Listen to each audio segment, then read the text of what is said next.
Hello everyone, I am here today with Fox Cyber and we are in episode 3 of Yugioh Academy, previously named Yu-Gi-Oh! Bootcamp.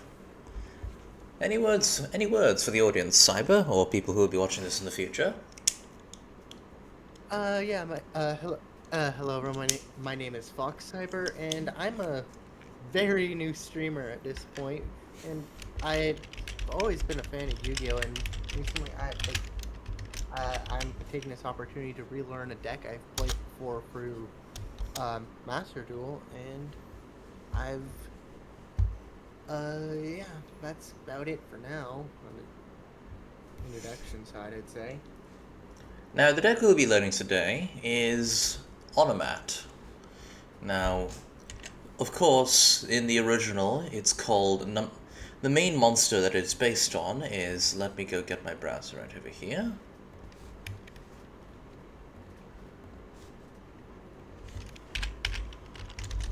Number 39.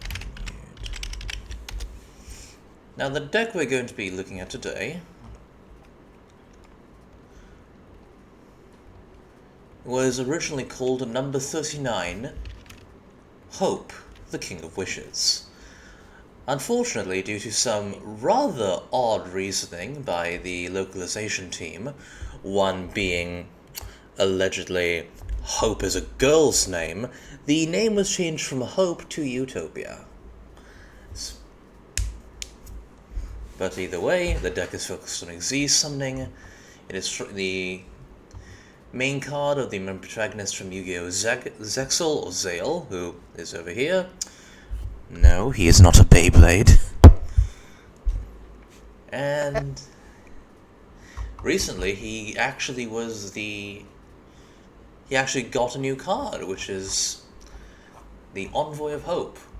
It's almost as if the TCG wants to have what they say, come on, call him Hope. He was called that before. So we're not going to force you to call him the Envoy of Hope. Because the Envoy of Utopia doesn't make much sense. Now that said, we are now going to go to the deck list and the card by card. Now this is sort of a deck that I have played Utopia decks before. I got this version, made this version like a little bit slapdashed because I'm not that good at adjusting ratios like the new Zubaba, Gagaga, Dododo, and Go-Go-Go monsters. I should probably explain to the audience why it sounds like I just had a seizure. Okay, so Yuma's cards in the main deck are based on onomatopoeia, Japanese onomatopoeia specifically. We have the Gagaga monsters, Gagaga meaning punch, punch, punch. Oh, sorry, it goes Zubaba, Gagaga, Dododo, Go-Go. Okay, first we have the Zubaba archetype.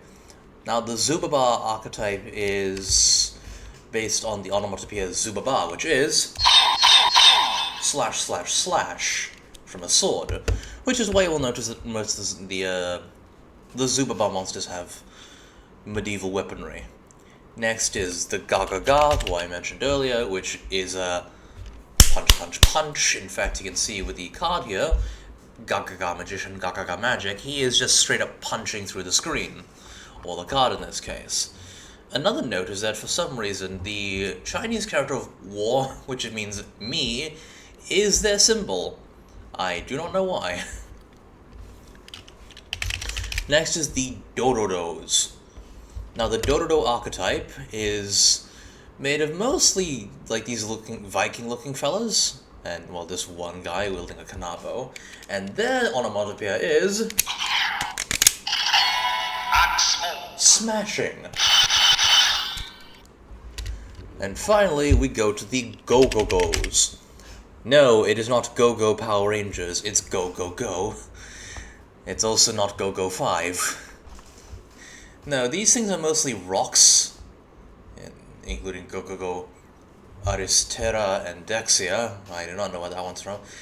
Now, Dododo refers to rumbling, like stomp, stomp, stomp. Specifically because, well, all these are big rock golems, And of course, sometimes they have hybrids, like Dororo Dwarf Go Glove. You will find, however, that if you try speaking the names of these cards too fast, you'll bite your tongue, so be very careful. Ah, my friend just sent it to stream, that's right. And of course, these are not an official archetype, however, they have been tied together thanks to the onomat cards, which make it very apparent that these are meant to be onomatopoeia. Like Utopic Onomatopoeia, which is always treated as both as Zubaba, Gagaga, Gogo, and Dororo, and will special summon one of each from the hand. Onomatokage, which is a retrain of an old card that Yuma used called Kage Tokage, which special summons itself if you control a Zubaba, Gagaga, Gogo, or Dororo. If this is in your hand or grave, also you can banish it from your grave to return 2 Xyz monsters from the grave to the extra deck. Good for recycling. We have Onomatopera, which you discard a card and it pairs 2 of them into your hand by adding 2 cards to your hand, 1 of each category. Onomato Pickup, which adds any Onomat card, and also adjust the levels of any Onomatopoeia cards you have. I'm gonna call them Onomatopoeia because if I do not, I'm gonna die. And Onomatopia, which I do not know the original name, but this is meant to be like a field spell. We do not need this.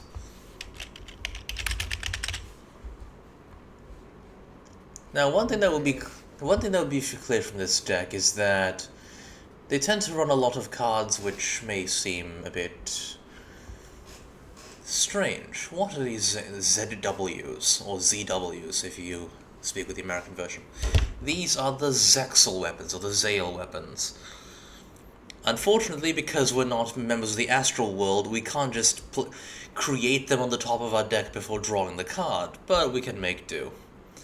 With ZW Ascended Sage, who can add a rank-up magic spell, which will let us rank up our Xyz monsters, and ZW Arm Sage, who will add the corresponding Zale weapon. Do you have any commentary, Cyber? No. I've actually been very interested on that trivia on the automat. Oh, sorry, your microphone is shorting out, it seems, becoming a bit muffled. Let me see. Yeah, I might. Sorry, I was a bit lower. Let me see something. Is this better? That's good now. Yeah, it's good now. Okay, yeah, I just raised the volume, but I actually didn't know some of that trivia on like which onomatopoeias the base names were actually based off of. I didn't know some of that. Oh.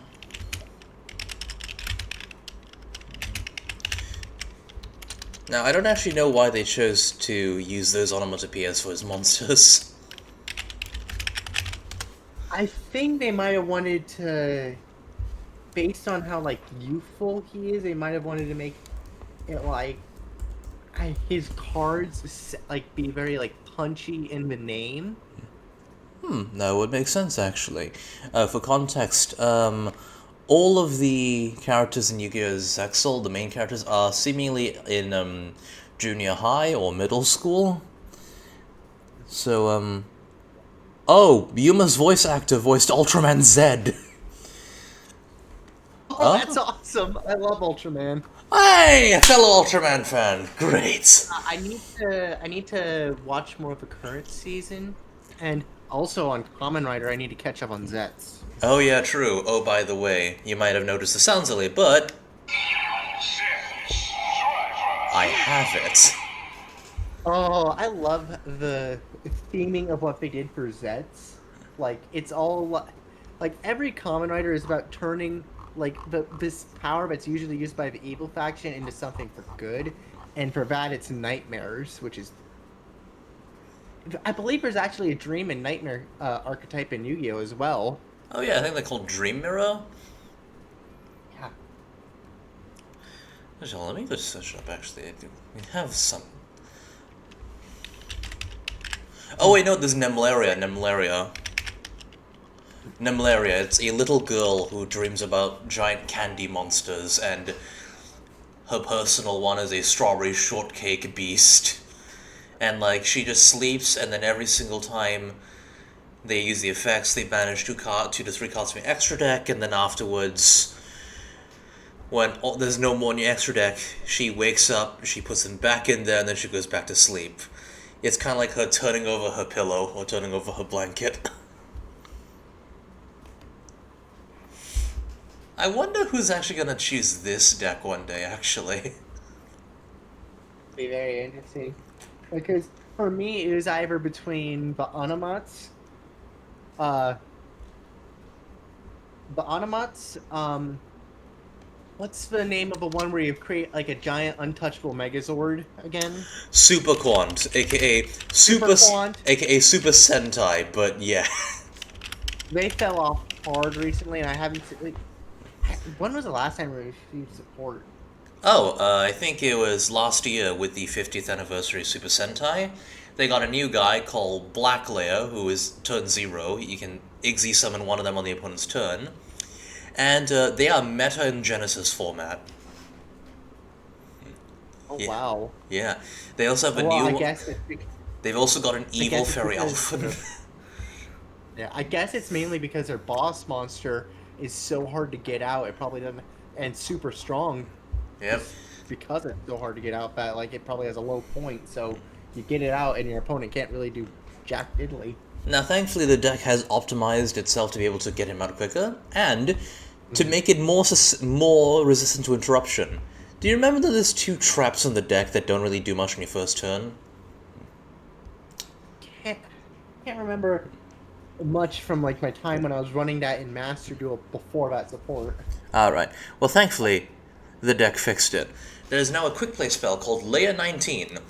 Sudden Incursion, Super Quantum Black, aka Episode 19, usually midway through the show, where the Evil Ranger shows up, like Duo the World, who Super Quantum Black Layer is based on. 3 effects. You can use only one of each per turn. Either target an attack position monster in the field and change its defense position. If you control a Super Quant monster, special summon another Super Quant from the deck with a different original attribute than the ones you control in defense, or set a Super Quant trap from the deck. It can be activated this turn. And the continuous trap, Super Quantal Union Magna Formation, has it where your opponent cannot target Super Quant monsters on the field with card effects during your main phase 1, which means you can go uninterrupted. And Super Quantum Red Layer has something to do on the first turn. Wasn't he like the main Yeah, the Red Ranger. If I remember, like he was the like combo starter usually for like getting out more. Like if you get him out, your big goal is to get him out, and he can call out a lot more, so you can do Bixie summoning. Oh, in this case, that would be Alphen, the tiny little white mascot character. But there's an evil version of the little guy called Super Quantal Fairy Zayton. You can kind of tell what he's based on. If you control a Super Quant monster except itself, and this card is in your hand, you can special summon it, then you can make this card's level the same as the Super Quant monster you control. Then you can also tribute this card and send a Super Quant card from your deck to your grave, except a Dark Monster. Special summon a Super Quant from the deck. And for the final one, Black Layer, while your opponent activates a monster effect. When your opponent activates a monster effect, quick effect, you can discard another card, and if you do, special summon this card from your hand.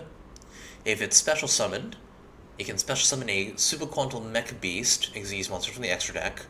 Using this card, you control's material, treat it as an Xyz summon. And if you do, attach one Super Quant monster from your graveyard to it. And if it's sent to the grave, you can add one Super Quant spell from the deck to the hand, which means this guy is technically also your combo starter. Because you can add Sudden Incursion, he can add his field spell, he can add Alphen Strike if you want to be funny.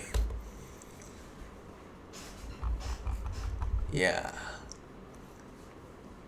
Well, personally, I like playing that deck, and at least there's one Tokusatsu deck that's good, because Insectors have really fallen off. Yeah, a lot of decks have fallen off. Like Insector, super fallen off. Like Insector was like a combo pop chain, if I remember. Like you kept looping to pop infinitely. Mm-hmm. It used to be an absolute menace, and now it's just Very, very slow, with like the Link monster acting as a an extender, an insect pile, which I do play, but like, it's unfortunate. But what isn't unfortunate is this deck, which, because Zexal is apparently very popular in Japan, this deck has gotten a litany of support. And by the way, if you look at my stream, on my screen, hold on, I'm going to share screen with you actually. Yeah, I see it right here. Yeah. I have I have your stream open up on my phone right now. Oh, perfect. You can see there's an alternate art for Utopia, which is his sealed form when it's closed. Oh yeah, I remember that from the anime. Yep. This is how he appears in the box before you have to unfold him and reassemble him. Like a transformer.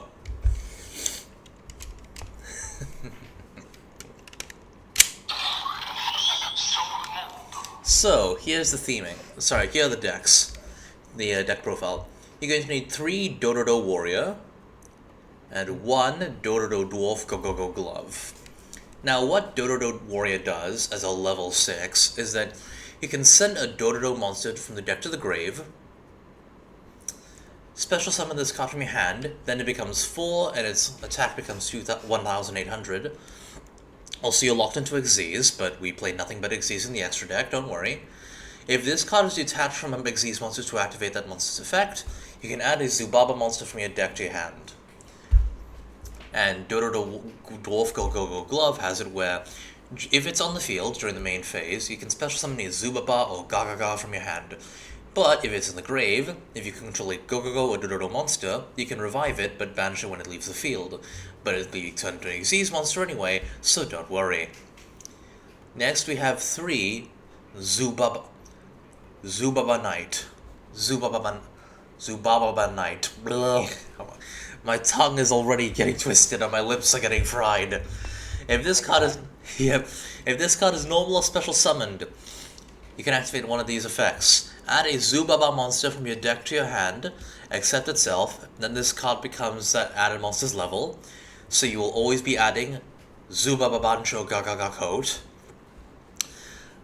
Or you can destroy a level 4 or lower defense position monster your opponent controls. You're never going to use this.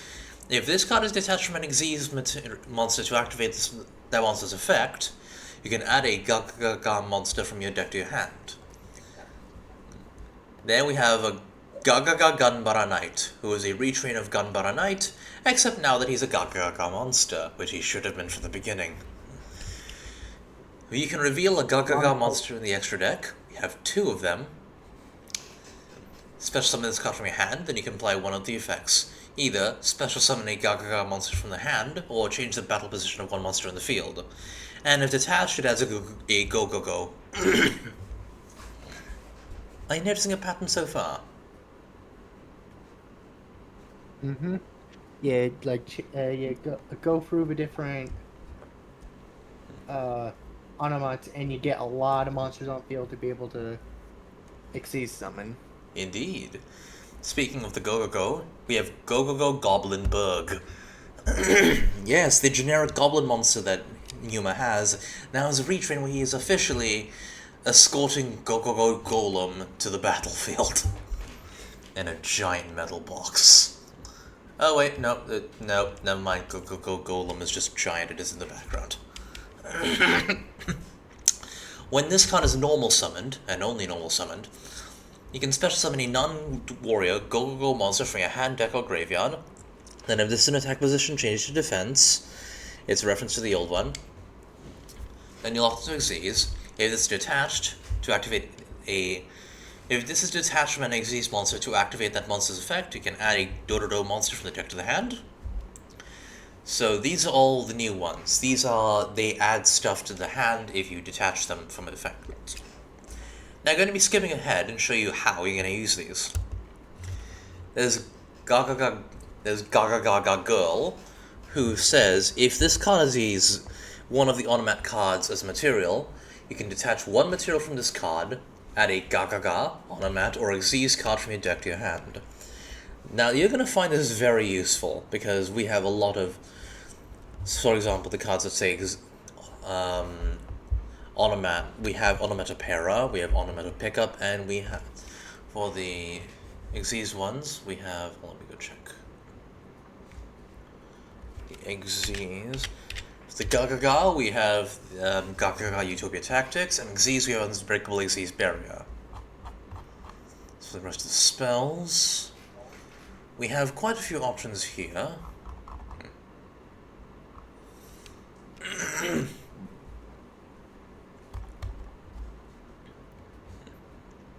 Now, with all that being said, her effect is also a utopic future monster, a utopic future Xyz monster that has this card's material gains this effect. If this card is Xyz summoned, it can make a second attack during the battle phase of this turn, during each battle phase. So, you can use her for the original Draco future, you can use her also for the new guy, but we'll talk about him later.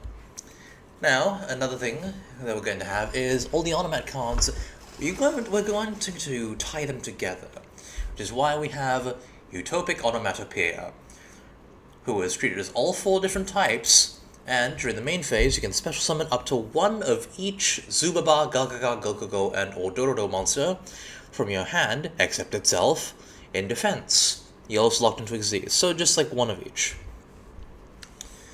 Then we have Onomatokage, as we mentioned before, who is also treated as a Zubaba, Gagaga, Gogogo, and Dororo card, who, of course, special summons itself, we control 1 of the 4, but its banishment leaves the field. Don't worry about that, we'll use it as material. You can also banish this card from the grave, return up to 2 monsters from the graveyard to the extra deck, so it'll be good for recycling. We also have Astraltopia, just in case you need him, we'll be putting him at 1. If an Xyz monster is on the field, you can special summon this card from the hand. You can send 1 other card from your hand or field to the graveyard, add an Xyz, Onomat, Zexal, or Number spell card from your deck to your hand.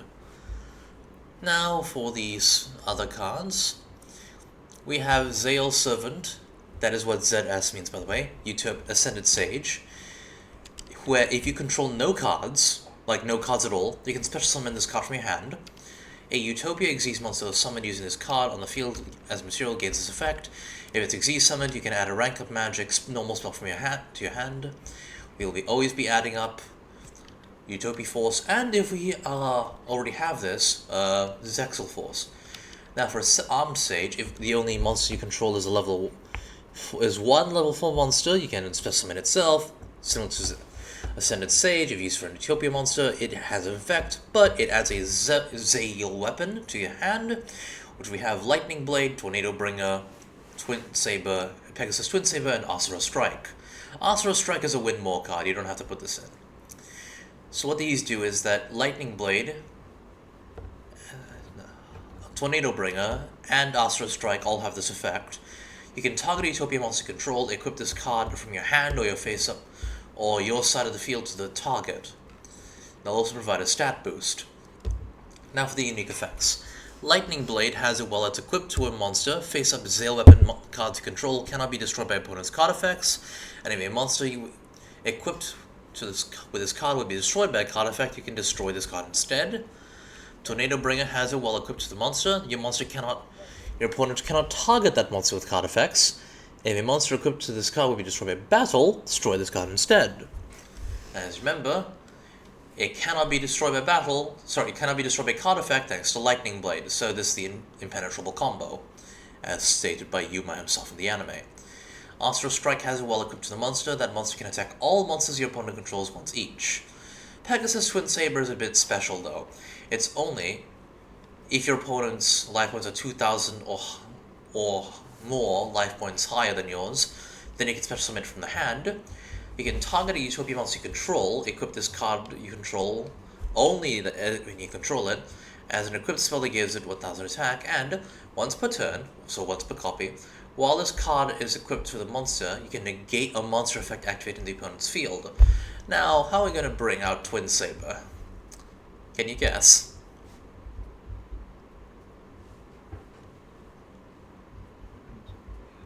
Not off the top of my head, no. Well then, don't worry, we'll get back to it later. So put a pin on this one, because it's going to show the new optimization of the Utopia deck. Now next we have our spells. Well, also we have a generic hand trap here, that being Ash Blossom and Joyous Spring, but then again, what deck doesn't have Ash Blossom and Joyous Spring at this point? The spells. Onomatopoeia. You can only activate one per turn. Send one card from your hand to the grave, and choose up to two of these categories. For each of them, add one monster from that category for the deck's hand. So you can add two monsters to your hand, but they are either a Zubaba, Gagaga, Gogogo, or Dororo. So one of each, but you can only add two cards from your deck to your hand with this card, so you just add two monsters. Onomatopoeia pickup is so you can add Onomatopoeia. When it's activated, you can add an automatic card from your deck to your hand. Also, you can target a Zubaba, Gagaga, Gogogo, or Dororo monster you control. All monsters you currently control become that monster's level until the end of the turn. Which is irrelevant because most of the ones you play are 4, but just in case Dororo Warrior gets negated, this thing can help. Then, let's say you accidentally draw Pegasus Twin Saber, or like a brick. What are you to do? Zexal Construction, which references the Shining Draw. No, not the Shining Draw. References the, I think it's the time that Yuma turned Rank Up Magic Limited Baryons Force into the Numeron Force. It says reveal one card in your hand, and if you do, add one of the following cards from your deck to your hand, then shuffle the revealed card into the deck. So, like, you just get to switch out a card. Either a Zale Weapon, a Zale Servant, a Zexal Spell card, a Rank Up Magic, or a Rank Down Magic. We do not use Rank Down Magics in the modern day. Actually, was the Rank Down Magic ever used? Probably not, right? Now we're running 2 Rank Up Magics.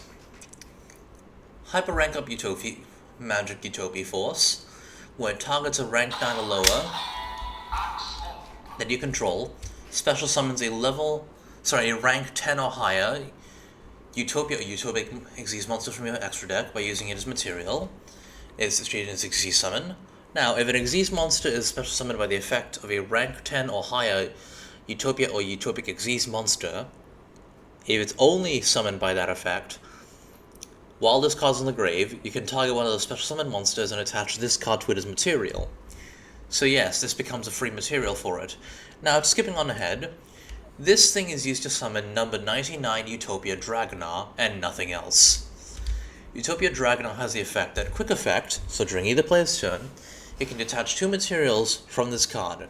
Special summon from your extra deck one number monster that has a number between 1 and 100 in its name. So one of the original 100 numbers from Astral's Memories. This is treated as an Xyz summon. The turn you activate this effect, other monsters you control cannot attack directly. Also, you're locked into Xyz monsters. Now, second effect, when your opponent declares an attack, you can change the attack of the opponent's monster to 0, which is really funny. Now this guy is going to be used to either get out number 38, who is a free spell negate, or number 90, who is a free monster negate. Zexal Force is to, well, it ranks up by 1 rank for your Utopia.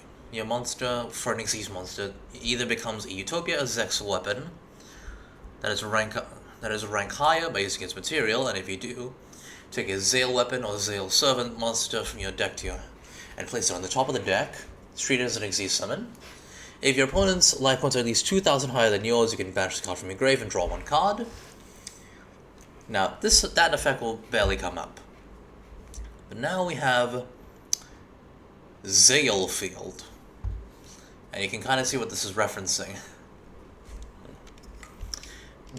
Now, this is a field spell where your opponent cannot activate cards or effects in response to the activation of your cards and the effects that target an Xyz monster you control. Also, during the draw phase, before you draw, you can place a Shining Draw from the deck to the top of your deck. Also, if you an Xyz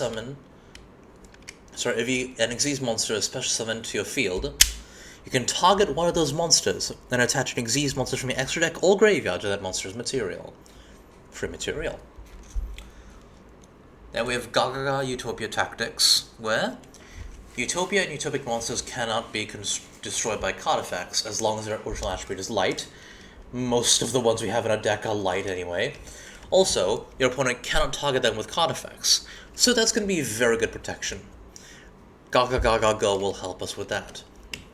You can only use the following effects of Gagaga Utopia Tactics once per turn. You can declare a level from 1 to 12, then target 2 face-up monsters you control, including a Gagaga monster. They become that level. Also, if you Xyz summon in a Utopia or Utopic Xyz monster whose original attribute is light, so you just one hits the field, you can target a card your opponent controls and destroy it. So that's free. Finally, we have a counter trap. Unbreakable Xyz Barrier. When a spell or trap or monster effect is activated while you control an Xyz monster, negate the activation, then detach 2 materials from a monster you control, then destroy 1 card on the field. Sorry, you can detach. You can banish this card from the grave, then target 1 Xyz monster you control, attach a light Utopia or Utopic Xyz monster from your graveyard to it. Now you can only use each effect once per turn. So far that is the pure stuff. Now we're going to go to the generic stuff. I mean, we know what first is 7th Tachyon, which actually references the Barrian Emperors of all things, but as you can see by Vector being on there, we do a little bit of trolling here.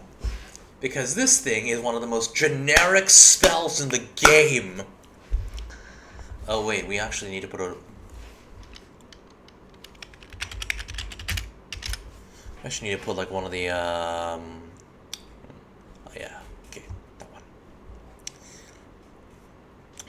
Now this card, you're going to need to run one of the over 100 numbers for this one. We'll be running Masquerade, or Masquerade Magician in the original Japanese. How's the Earth? The lights. Well, be adding the lights in this case. Its effect is, reveal a number Xyz monster in your extra deck that is a number between 101 and 107 in the name. Add a monster from your deck to your hand with the same type or attribute as that monster, and the same level as that monster's rank. Then place 1 card from your hand on the top of the deck. Also, for the rest of the turn, after the card resolves, you lock into Xyz. So it's add 1 and then set 1 on the top of the deck. So, you can run this. Personally, I find it to be a bit too... You're sacrificing a slot in the extra deck that could be used for more stuff, so I'll be putting that here. But I'm just letting you know it exists. Now, Ash Blossom. If your opponent does anything to their deck, negate the effect. Are you picking up on this so far? Yes, I am. Perfect. Ash Blossom is like the most generic hand trap that's ran in like 99% of decks, unless there's literally no space for it. Indeed. And because we're only sacrificing 3 slots for it, we have plenty of space.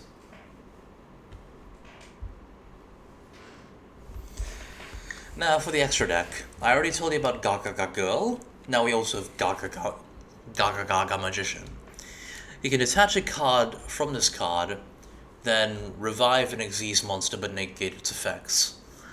Now, a Utopia Future Xyz monster that has an effect gains a material. During the main phase, you can detach 2 materials from the card, target an Xyz monster you control, and until the end of the turn, its attack becomes 4,000 and negate its effects. Now, that effect is for the original Utopic Future, where it has 0 attack, cannot be destroyed by battle, and also neither player takes any battle damage from it. We're not going to use that effect anymore because it's kind of obsolete. Now first we're going to talk about the Utopic Future stuff because, well, it is Yuma's cards. Now first the original, the OG one, the one who is literally meant to look like Yuma. Let me look at his hair. It's originally treated as rank 1, even though in the anime it's rank 0, but sure. Cannot be destroyed by battle. Neither player takes any battle damage from attacks involving the card. At the end of the damage step of this card, battled an opponent's monster, you can take control of that opponent's monster until the end of the battle phase. If this card is on the field with destroyed by card effect, you can detach material from the card. Now, the special thing about this is the summoning condition. Instead of 2 monsters at the same level, it's 2 Xyz monsters with the same rank, except number monsters. You can also put on Utopia Draco Future on top of the original Utopic Future. Sorry, Utopic Draco Future. Now, the original summoning condition is 3 Xyz monsters with the same rank except numbers, but you can also Xyz summon it using an F0 Utopic Future you control's material, and the material's transfer. It cannot be destroyed by battle or card effects, and also, once per turn when your opponent activates a monster effect, you can detach a material from the card and negate the activation. Then if the monster is on the field, you can gain control of it. So it's the original attack effect of Utopic Future, but more optimized. Now for the new guy. Utopic Future Zexal, or Zale. 2 Xyz monsters with the same rank. You can use numbers for this. It gains attack and defense equal to the combined ranks of all Xyz monsters you control, and in your opponent's graveyard, times 500. Your opponent cannot target monsters for attacks except this one. Also, your opponent cannot target other cards on the field with card effects. Once per turn, when your opponent activates a card or effect on the field, quick effect, you can detach a material from this card, take control of one monster your opponent controls. Also, for the rest of the turn, this card cannot be destroyed by battle or card effects. So, what do you think of the new Utopic Future? I'd say it's pretty good. It's like, because when I last played the Onomot ZS, I played like that, not the Utopic Future Draco, but like the other like Utopic Draco, like something that wasn't a number monster anymore. But it reminds me similarly of like those like boss monsters that are very annoying and have a very annoying effect that lets them just gain more advantage. That would be correct. Because this guy happens to just sit down, stares at the opponent, and whenever they try to do anything, it says, "You sure about that, buddy?" Next, 2 of the original Utopia. I will be referring to him as Hope, because it's the original name. Also, that's what he's meant to be. He's meant to be Hope from the Pandora's Box. That is also why he has a keyhole on his chest. Well, diaphragm. His effect is not important unless... Oh wait, I forgot Utopia Double.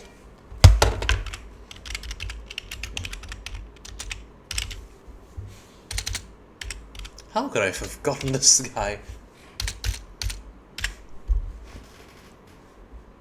We'll just remove Photon Lord there, and we'll be putting one... I forgot, we will be putting 1 Double or Nothing in our deck. Double or Nothing is meant to facilitate Utopia Double, and nothing more, but in case we're able to use it on the original Utopia, we can use it for a 10,000 attack beat stick. Anyway, you are going to be using him for nothing more than to actually act as an extender for all other cards.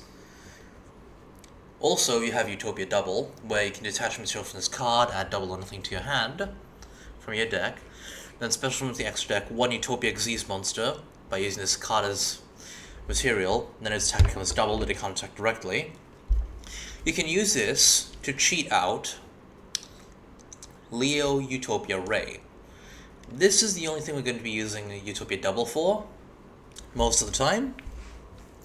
So Leo Utopia Ray's effect is, it's always treated as Chaos number 39 Utopia Ray. So this guy. Once per turn, you can detach a material from this card, equip 1 Zale weapon from your deck or extra deck to the grave, as if it were equipped by a monster's effect, by its own effect. So, that is how you'll get Pegasus Twin Saber. Look, we got it back. So, if this thing, we just straight up equip, this thing will just say, I'm just going to equip it from the deck to myself, no need for the extra stuff.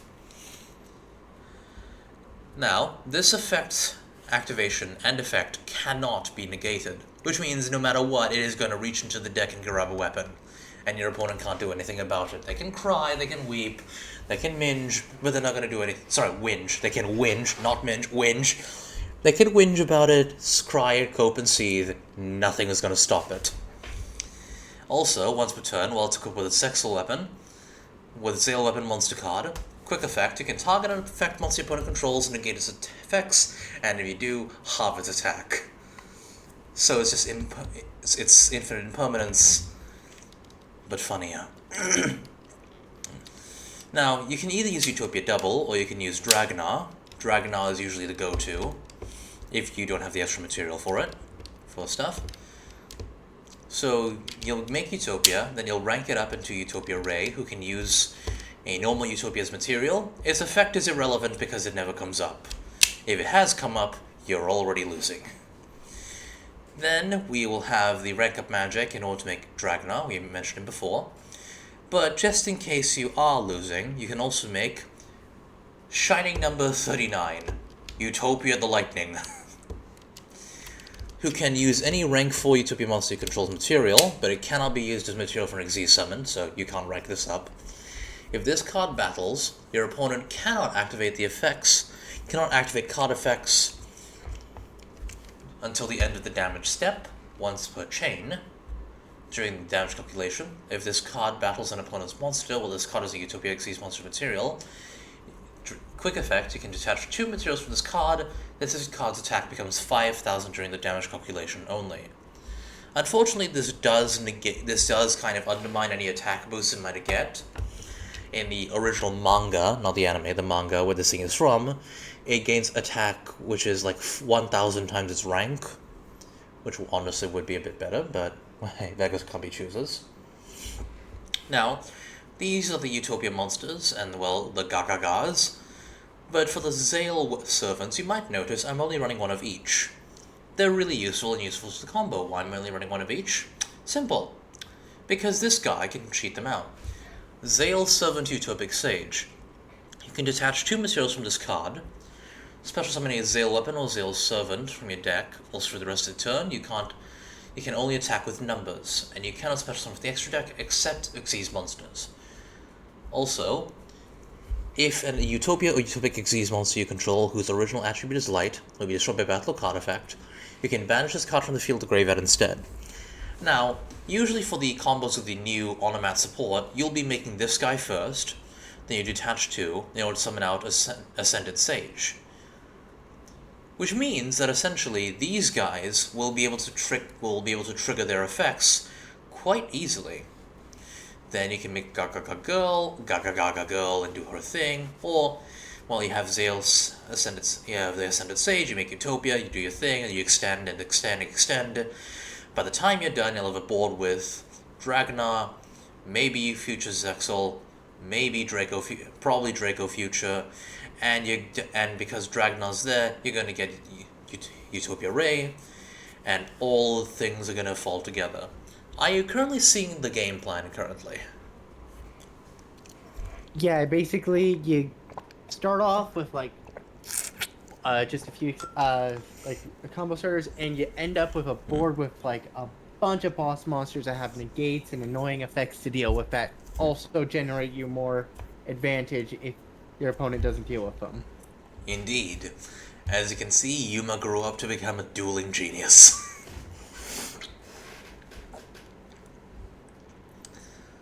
Now, if you want to be more consistent and don't really care about the hand traps, you can remove Ash here, because with the current ratios, if you remove Ash, you get 40 cards exactly, but of course, you don't have to. I will be doing so for the sake of consistency, and because we're here to play Utopia specifically. Now, a second option for Dragnar, because if you do the combo correctly, where you start off Utopia, then rank it up to Utopia Ray, then use the rank up magic to make Dragnar, you'll have 4 materials. On your opponent's turn, you will be summoning out number 38, Hope Harbinger Dragon, Titanic Galaxy. Its effect is that once per turn, specifically once per copy, as you can see by the fact it's worded that way, when a spell card or effect is activated on the field, quick effect, you can negate the activation, and if you do, attach that card to this card as material. When your opponent's monster declares an attack, you can detach a material from this card, change the attack target to this card, and perform damage calculation. If another face-up Xyz monster you control is destroyed by a battle or card effect, you can target an Xyz monster you control, it gains attack equal to one of those destroyed monsters' original attack. So, That'll be a free spell negate. Now, you can also switch out Hope Harbinger Dragon for Galaxy Eyes Photon Lord, where its effect is, if it is a photon card with material, it can disrupt a card effects. Now you can only use each of the following effects once per turn. This refers to once per player, by the way. When an opponent's monster activates its effect, quick effect, you can detach one material from this card, negate the monster's effect, and if the detached material is a galaxy card, destroy it. And also during the opponent's turn, quick effect, you can target a photon or galaxy card from the deck, that from the hand, or attach to this card material, that's irrelevant. So, that is the deck in question. This will be a basic Utopia deck. Feel free to make adjustments if you wish, and afterwards we will be trying out a few duels to help you get accustomed to the new combos. And then afterwards, if we have time, you'll just be like dueling random people and then seeing how you do.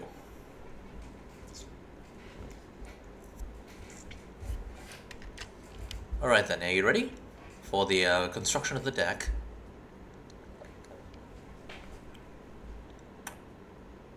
Fox? Fox, are you there? Oh, is my mic on? A Strike was to win more of the Zeo weapons, correct? Yes. Basically what this does is that it grants you an extra stat boost and your monster can attack each of your opponent's monsters once each. You don't have to put it in, but I will say it is very useful for getting rid of boards. But again, it's a win more card. Okay. In fact, I would suggest, because Zale Field could be a brick at times, remove Astro Strike, Zale Field, and Ascended Sage if you are going to like rely on Utopia Ray specifically for that. Or you could keep Ascended Sage in and like cut down on one of the copies of Zubaba Knight. Because either Zubaba Knight or the Counter Trap or like one of the new ones here. I do find that Go Goblin Book does not come up a lot. So you can like do this, and I have free space to add 3 of any card that you wish, like Ash Blossom for example, or Infinite Impermanence, or Upstart Goblin if you like, which is unlimited now, which is quite crazy to say.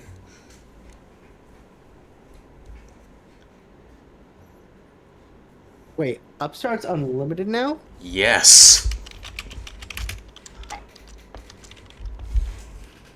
Oh, and if you just get 2 Upstarts, that's Pegasus no longer being an in-hand brick. So you can do this. Usually the only decks that play 3 Upstart is Sky Striker, which 1 spells in the grave. But personally, in my IRL decks, because I play on a budget at times, the extra consistency helps, especially when I can't fill up the deck. So, you know, you can play 3 Upstart. Oh wait, I just realized, if you play Upstart Goblin and boost their attack, which means that if you activate 2, their life points are 2,000 higher than yours, which means you can proc the effects of Sexal Force. And it also means that you can actually summon Pegasus Twin Saber. Yeah. Sexal Force. Perfect. Now I can give you the deck profile for my one. I run 3 Dododo Warrior with 1 Dododo Dwarf Glove, 3 Zubababa Knight, 1 Zubababancho Gagaga Coat, 3 Gagaga Ganbara Knight, 1 Gogogo Goblinburg, 3 Utopic Onomatopoeia, 1 Astraltopia, 2 Onomatokage, 1 Zale Servant Ascended Sage, 1 Zale Servant Arms Sage, 1 Lightning Blade, 1 Tornado Bringer, and 1 Pegasus Twin Saber. So those are my monsters. You can feel free to adjust the ratios, or like add or decrease the amount of Zex weapons you have.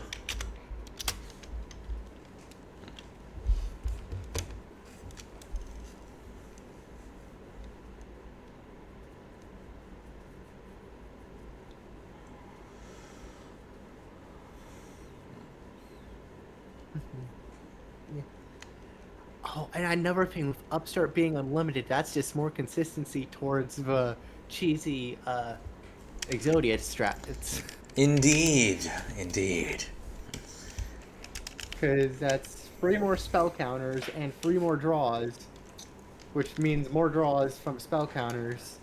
So if you're doing draw base with all like the golden bamboo, library, and all that, you'll be able to get even more cards out of the deck. Indeed. This is gonna be quite funny seeing that. Oh, and also, I can totally see it. do you remember this card from a Yuma's duel with Shark? No, I don't remember that. Alright, this is called Sylphid Wing. Has the same equipping conditions as Lightning Blade and Tornado Bringer. It grants Utopia 800 attack. Once per turn, if a monster is special summoned to the opponent's... is special summoned by opponent's card effect, activated effect, you can make the equipped monster gain 1,600 attack, and the attack gain remains even if the card leaves the field, if this card leaves the field, or if the opponent becomes or if the monster becomes unaffected by card effects. If you activate the equipped monster's effect by detaching its material, you can send this card to the grave instead of one of the materials.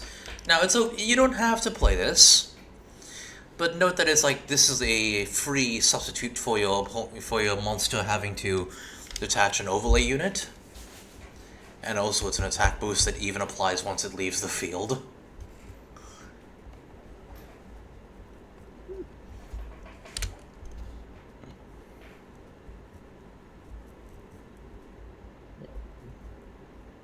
Yeah, that's good. Side deck is looking good. Have a lot of op- options like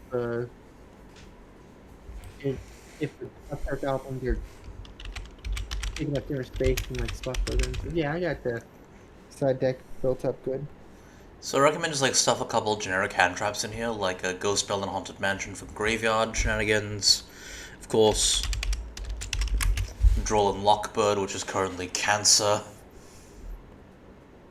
I noticed it's semi-limited Yep. now. One day will be banned. One day. But until that day, we use it. Now, I'm going off the TCG ban list in this case. So yeah, they can see Upstart Goblin is just unlimited. It's just like... it's just there. It's unapologetic. Yeah. It's wild because like you're giving free draw power, and you're not going to expect people to say, "Ooh, more free draw power. Why can't I just run an Exodia deck now?" Funny thing is, though, people don't run it, which is weird, but the reason is because they would rather just have, like... So I'm gonna bring up a cool tune for deck, for example. Now this is like, it's slapped together, not complete yet. But like, they would just rather run cards that do stuff than just extra consistency, which is sort of weird. But yeah, they do that.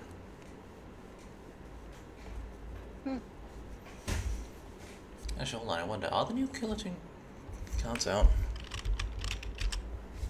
No, they're still in the OCG. I'll have to wait to put them in. I hope one day I can actually make... I hope one day I can make the Killer Tune deck. They call it Kewl Tune, like Kewl. I don't like it. Why can't they just name it like Killa? So it's a Killer Tune, like it was originally meant to be. I don't know. Maybe something about the sensibilities. They could have just named it Killa Tune, like Killer Kill, or just like, you know, Killer Queen. Like, if you name it Killa, you gotta keep the whole Kira kind of pronunciation. You have a reference to like rock bands, because these are like these are people in an underground rock band who's just play their music, and it doesn't sound stupid. Like, Kill Tune. Well,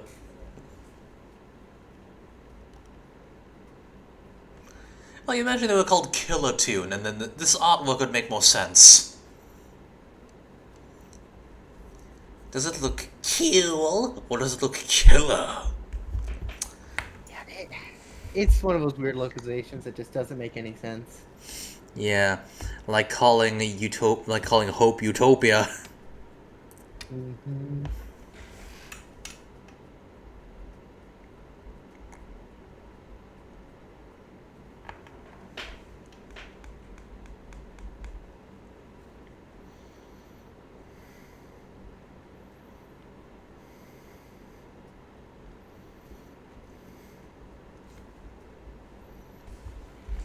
Oh, she's banned now?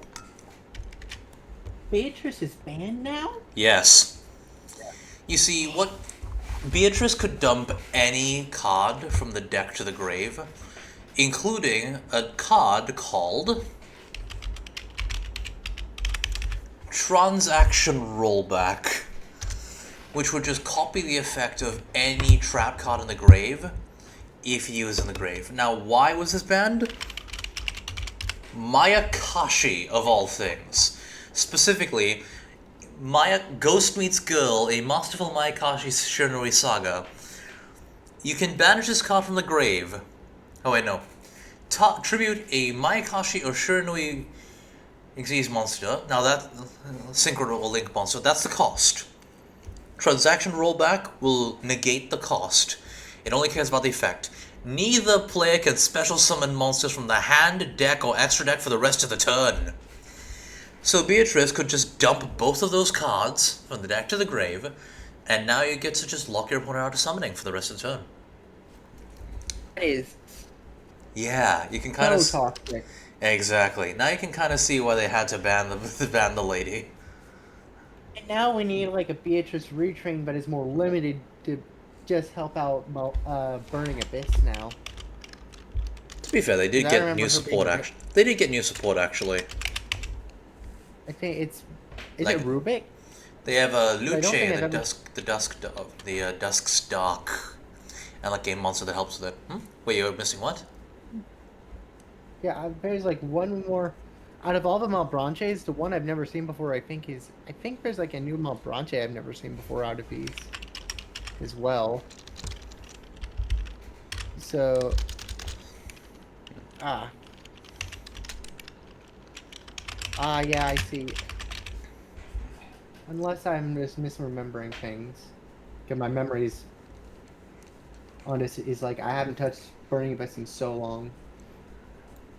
I know that we got like a more like out of all like the explicit like Burning Abyss, we got like the Link and the Ritual, but so it must have been just okay. So a more generic Fiend support then. Well, level 3 Fiend support then, right? Yep. Hold on. I Because think that's was it Light Fiend or was it Dark? That's a Dark Fiend. Now this new lady is Let me go show you the card. You know how Burning Abyss has that little annoying effect where they nuke themselves if there's any other card that isn't a Burning Abyss in the field? yeah. This lady fixes that. Buio, the Dawn's Light. Monsters in your leftmost or rightmost monster zones cannot be destroyed by card effects. Now, if this card is in your hand, you can target a Fiend effect monster you control, negate its effects, and if you do special summon this card. So it already it already negates the effect of... Well, it negates the effect of the Burning Abyss monsters that nuke themselves. So she's very important, and if sent to the grave, you can add one Mutiny in the Sky from the deck to the hand. Mutiny in the Sky fusion summons a Fiend or Fairy fusion monster from the extra deck by shuffling Fiend and or Fairy monsters from your grave into the deck as material. If this card is in the grave, you can send a Fiend or Fairy monster from the hand of the field to the grave, add this card to the hand. Mutiny in the Sky is meant to summon out Luce, the Dusk's Dark. Monsters in your leftmost and rightmost monster zones cannot be destroyed by card effects. Now you can only use each of the following effects once per turn. If you can target a monster your opponent controls, send a Fiend or Fairy monster from your deck to the grave, and if you do, destroy that card. If another card you control is destroyed by card effect, you can target a card in the field and destroy it. So this is just a new Burning Abyss monster. And it does essentially what you wanted Beatrice to do, which was dump a burning abyss Indeed. again. Actually, if you kind of look at Okay. it, it kind of looks like a biblically accurate angel. And I remember in Dante's The Divine Comedy, which is what it's based on, God is described as being like the Bible and three rings just orbiting it. Oh, you look at that. We have two of the rings. All we need is a third one, and it would be God itself. Neat. Yeah.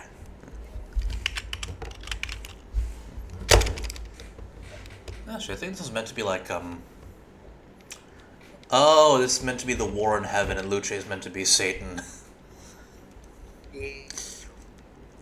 Wait, hold on. Which was a lot of depictions had like it has one of the highest powers, but not the highest powers in like a lot of depictions and a lot of like the apocrypha and such. Ah. Wait a From minute. what I'm remembering. This is meant to be Satan. Right? Three heads that are each chomping down on the greatest traitors of history that Dante Alighieri hated. Like, waist up in Cocytus, the frozen lake. Is this meant to be Satan? I don't know. He's called the Netherlord of the Burning Abyss, and he's the only one who's a ritual. But this guy is that's just an angel. He's a cherubim. A literally, biblically accurate angel, the lowest rank, the foot soldier. And it's not even fair. Oh, it is fairy type. Oh, that's perfect. It's a dark fairy, like all the what was the name of the archetype again? That was like basically all the fallen angels of like Dark Lords. Yu-Gi-Oh. Yeah, the dark fairy like Dark Lords. Oh, they recently got support, actually. For example, Dark Lord Evening Star, who is, well, Satan, again, but more like the version in Paradise Lost. Your opponent cannot target this card with card effects. Also, if this card is fusion summon, you can set a Dark Lord spell and a Dark Lord trap from the deck. Quick effect. You can pay 1,000 life points and target a Dark Lord spell or trap in the grave and apply its effect, then shuffle it into the deck. On a quick effect, by the way. And I'm guessing some of those application effects are really good. Yeah, I haven't played this deck in a while. I haven't played this deck before, but yeah, oh. This one just fusion summons. Oh, and it regains life points too. This one just pops. Yeah, the facial monster to field. This is impermanent. This is imperm. That's just Yuri, but it's also a fusion.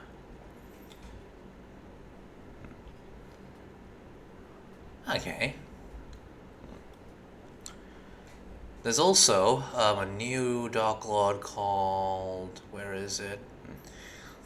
It's based on Thoth, the Egyptian god of knowledge, if I recall. Like, it has the beak of an ibis and everything. Well, let me go find it. Ah. Djehuti. This is just Thoth. Because, you know, like the, Christians, when they were colonizing parts of the world, they would deem, like, the gods of other religions to be, like, just devils in disguise. So, this is Thoth, like the god Nagal, like the Nagal over here, is actually the Mesopotamian god of, I think, disease and pestilence, who is married to Eresh Kigal, the goddess of the underworld. So this one just special. If you're a Fate fan, you'll know Eresh Kigal. Yes, I do know Eresh Kigal from Fate, and I love her. Yeah, I used... best run faces. Indeed. She is the dairy without the sun portion. This one says, if normal special summon, you can special summon a Dark Lord monster from the deck in defense. Also, you're locked into fairies. If you control a Dark Fairy fusion monster, you can banish this from the grave. Target a Dark Lord card or forbidden quick play spell. Oh, it includes the forbidden cards. including So it's forbidden forbidden droplet. droplet. Yep. Add it to Oh, your that's, hand. well, that's toxic. Oh, not only that, there's actually a new forbidden spell. So you know Forbidden Droplet, but now we have Forbidden Crown. Apply these effects to a face-up monster in the field. Negate its effects. It cannot attack. It cannot be destroyed by battle or card effects. Unaffected by activated card effects except its own. Cannot be tributed. And cannot be used for the material of a fusion, synchro, exceed, or link summon. And neither Oh, card... so it's essentially all those like forbidden equips, like all those other forbidden, like forbidden chalice, forbidden lance, all rolled into one. Yes, she stole them all and now she's using them all. Neither player can activate monster effects in response to this card's activation. This is Forbidden Droplet on steroids. Like she took the chalice, the lance, the scriptures, the dress, and the droplet, and said, I'm gonna use all of them at once. Look at me, Lucy, look at what I'm doing. Because you'll notice that's the Evening Star giving her a thumbs up. Not just any thumbs up, a double thumbs up. Yep. It's like, Yeah, you're doing good, lady.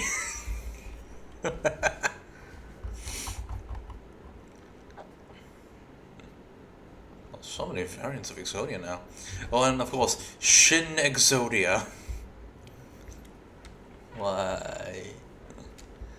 Golgolet. Oh, this one also is a new one. It adds... So if special summon, you can special summon 2 Dark Lord tokens. Locked in Fairy, if this is sent to the grave, you can add a Dark Lord card or a Forbidden Quick Play spell. The demons have gained access to the treasures of heaven and now they're using them. Well, that's interesting. And terrifying. Let's see if Nagal. So, yeah.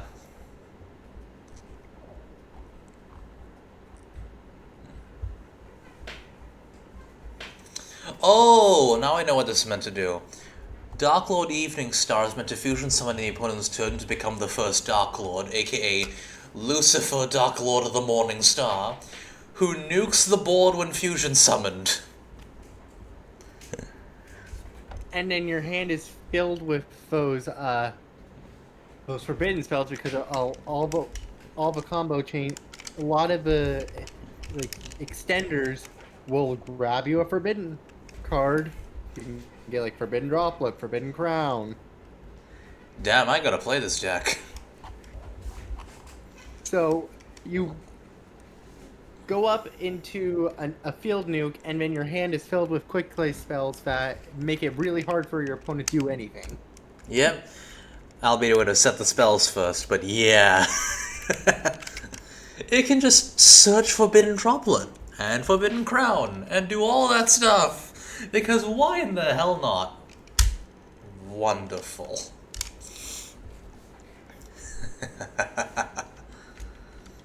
Oh, by the way, when you're done with the construction of the deck, let me know and we can move on to a room, by the way. Yeah, I'm done. Ah, perfect. Okay, I'll go set up the room. No, not that one. Okay, so put it to allowed cards are TCG. Forbidden and limited list is the latest TCG ban list. Server is US West Casual.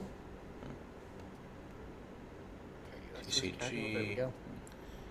Where is the That's TCG? usually empty right about now. Yep. So refresh, I've created the thing. First we'll be doing a mirror match, and then we'll be having you face up against, Meta. Meta. Ah, I'll let you go first.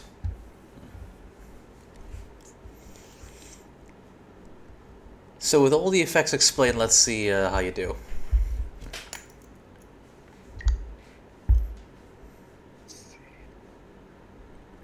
Environment.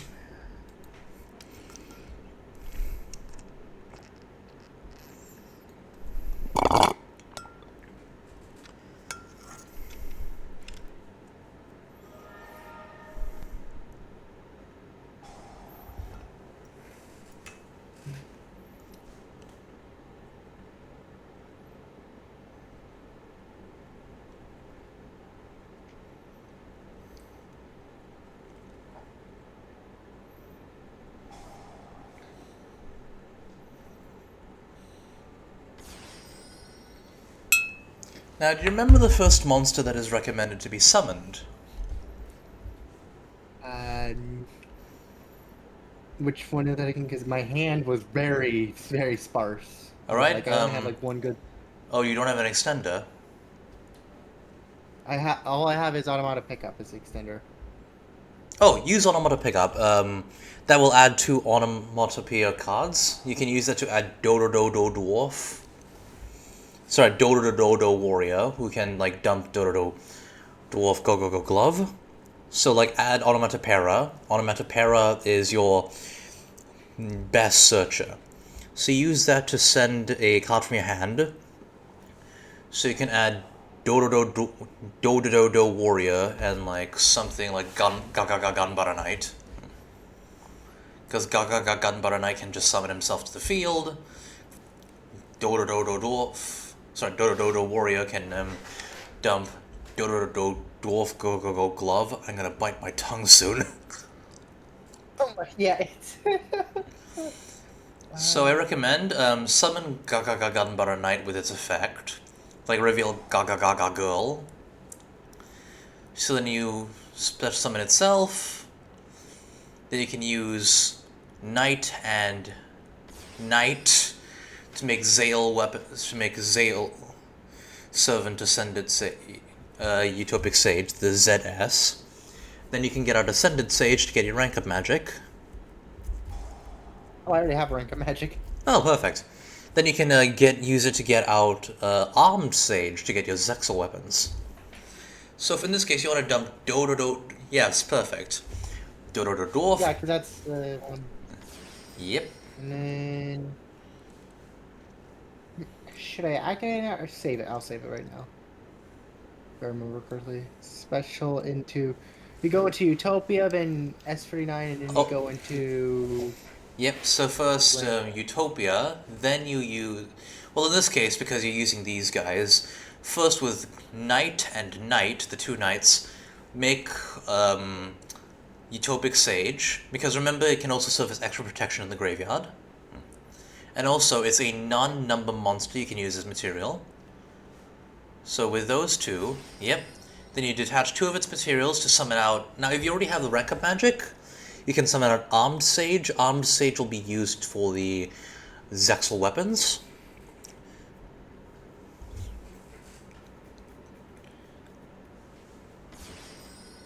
So now with these 2, you can use Armed Sage and Onomato Kage in order to make Utopia. So now with Utopia, you can... I recommend summon Utopia to the extra monster zone, these 2 little zones in the middle that connect our fields. So now you activate the effect of Utopia. Now you get to add any Zex weapon. I recommend either Tornado Bringer or Lightning Blade. Now save those weapons. You'll be using them for when you make the red one. When you make... What's the name of him again? When you make Leo Utopia. Next step is, I believe, D39? No, yeah, C39, Chaos 39. Extra Monster Zone? Yep. So that way you have more space to do your stuff. Now use your rank up magic and make number 99. Use your rank up magic the Zexal Force or Utopia Force? Ah. In that case, you should have summoned Ascended Sage, because the main priority... Oh wait, no, you can make Utopia double and do the thing anyway. Okay, in this case, make Leo Utopia. Okay.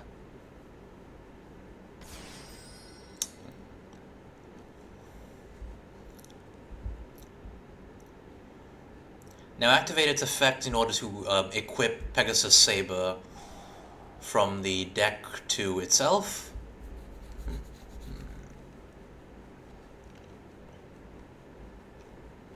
Oh, also for yeah, that... because it's... In... Yep. Yeah. Yeah. Yeah, what were you going to say? I would have recommended you detach, like, Onomato Kage, but it's fine. Now Yeah, I realized that would have been more extension next turn. Yeah. Also, now you can use the your Zexal weapon in order to equip to Leo.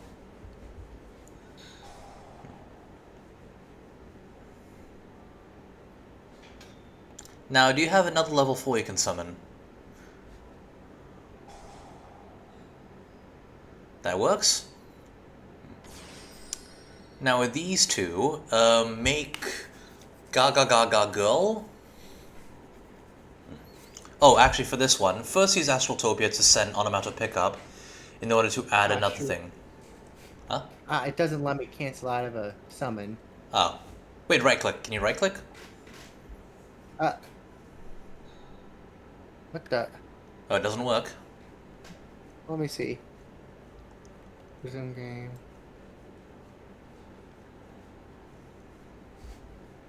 Doesn't work. Ah, well, you'll get it next time. So now you can detach Dodo Dodo Warrior in order to add Gagaga Utopia Tactics.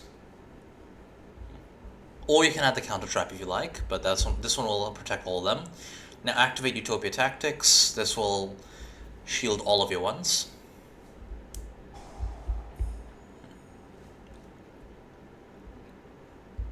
And now you can take Gaga Girl and Utopic Sage in order to summon out the new Utopic Future. Hold on, I'm gonna go get my laptop charger.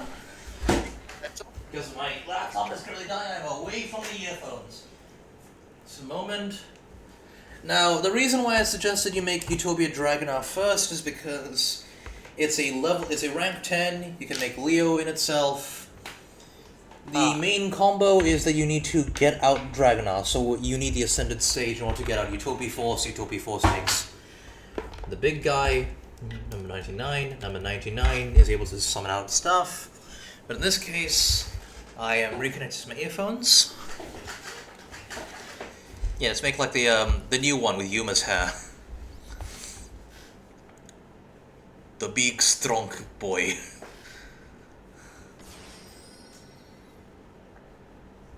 Yep.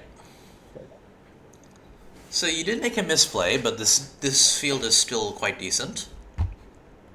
Yeah, I understand the few misplays I made, yeah. Yep.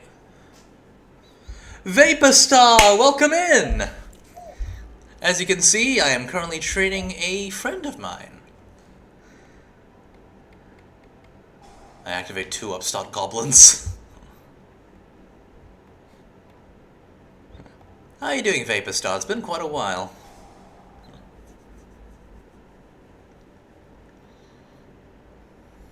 Hold on, my soundlet's not working?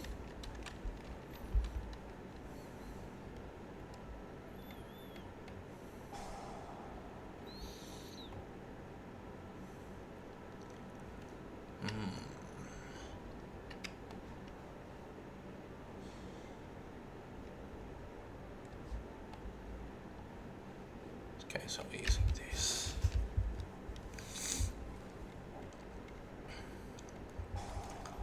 Do warrior.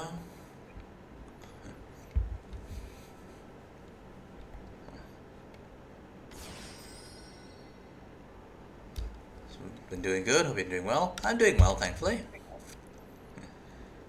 Sage.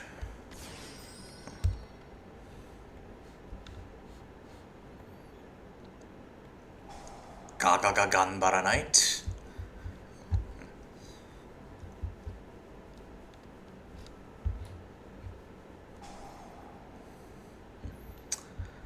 Do note that only negates cards on the field.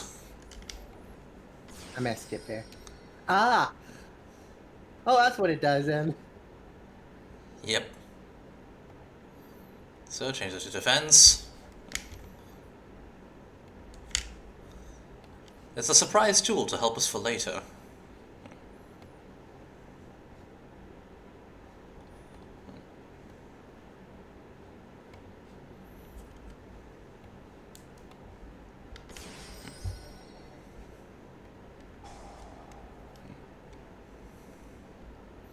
I know nothing about playing Yu-Gi-Oh, so this is a learning experience for all.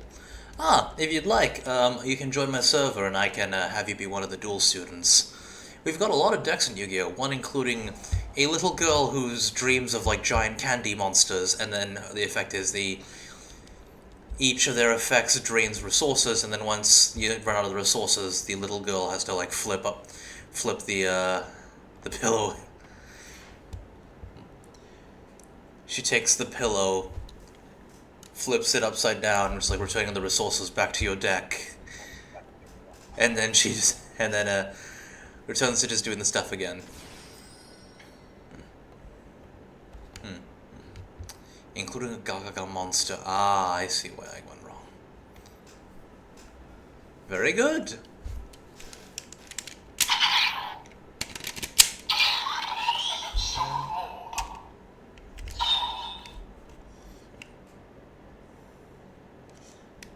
Actually, thinking about it, there are 2 Kamen Rider decks in Yu-Gi-Oh! One of them is Vendread.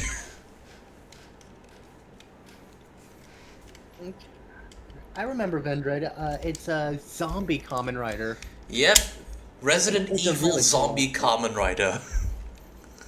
And the ending of it is it's like a bittersweet, sad ending Yep. for like one of the endings that you can get based on like because there's like multiple endings to like the main character in that, like a Resident Evil game. Yep. One of which he turns into dust, the other one he comes back to life as what is basically Spawn.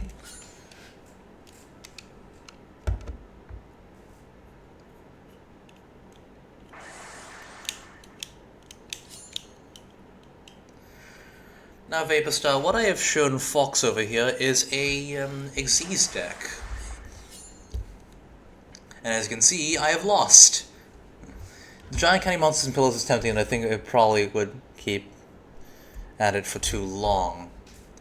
The deck is surprisingly good, and it's also surprisingly simple in its playstyle. Now, it's not meta, so to speak, but we gotta have our own meta here in the Duel Academy. Rematch or wait until try against the meta now. Oh, right, hold on. You need to accept it so I can quit, so I can just switch the deck. Okay. There you Right. Hosting again. I will be switching to this deck.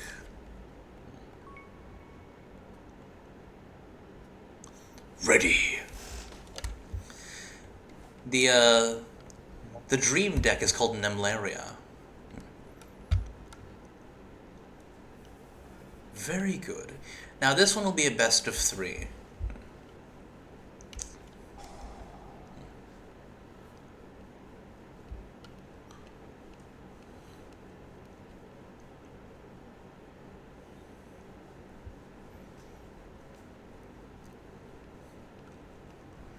By the way, no stream sniping. Yeah, I have that. Yep. Yeah, I Lemuria. That's like the is that the dream deck? Yep, that's the Or one the with the one- giant candy monsters. The giant candy monsters, which... I mean, like, the types of games I play, I tend to prefer story and action, so I probably wouldn't play it very often. If you like story and action, there's actually quite a couple archetypes in the game, like a series of different decks, that have, like, an interconnected story in a lot of them. For example, the Diabel Star storyline involves a witch who is hunting artifacts which are essentially made from the souls of people who have been corrupted by what is essentially meant to be an allegory for the Catholic Church, but more like the Old Testament / New Testament deity, albeit a bit more explicit with the evilness in itself, where she was part of a coven of witches who lived in a very peaceful white forest, which was unfortunately taken over by this blight. So she and what was essentially her adopted sister / possible girlfriend could actually are fighting each other and this evil force like it's Bayonetta.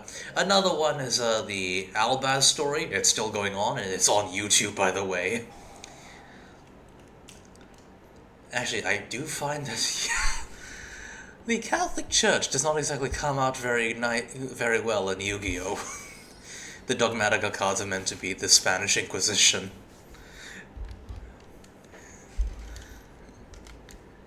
Oh, and of course, there's the storyline involving Draco Slayer, where each of the different archetypes has to defeat the true king of all calamities, who is essentially Turbo Hitler Satan as a dragon. I never thought it ever referred to the true king of all calamities as Turbo Hitler Satan, but here we are. Ah, shoot, I messed up. Yeah, I messed up Oh yeah. heavily. Yeah, no worries, no worries. Learning Yu-Gi-Oh! Decks is all about trial and error. All about trial and error. You learn about the stuff, like you learn about the stuff that you got wrong, so that way you can have that. Now, I'm going to activate this card, where it's a new card. It's like Max C, but slightly neutered. If you every time you summon a card from the deck or extra deck, I draw a card. But during the end phase, if I have more cards than if the number of cards in my hand is more than the number of cards you control, plus 6, I must shuffle back cards until it reaches that amount. You'd be surprised how badly it comes out in stories to be doing things. Yes, indeed. God forbid we talk about the actual shit they've done. But yeah, I mean, actually thinking about it, it's more, I guess, the Diabell storyline would be more about the Azamina cards being more about, like, colonialism and the forced integration of peoples into a specific, like, homogenous pile. It's like Azamina is, like, the goddess of light kind of thing, who has, like, forcefully makes apples that witches eat, and then the witches end up having their bodies turn into, like, magic artifact. Their bodies being turned into horrifying servants for her, and then the souls being turned into, like, magic artifacts, which happen to Diabell Star's found family, which is what the sinful spoils that she has. So, I mean, this is like a lot of really good stories in Yu-Gi-Oh! Even after the anime ended. And unfortunately, Rush Duel is already ended because, well, the team has run out of notes from Kazuki Takahashi himself, thanks, unfortunately, due to his passing. They have no more notes from him, so there's really not much they can do now because he was like a really big mentor for them.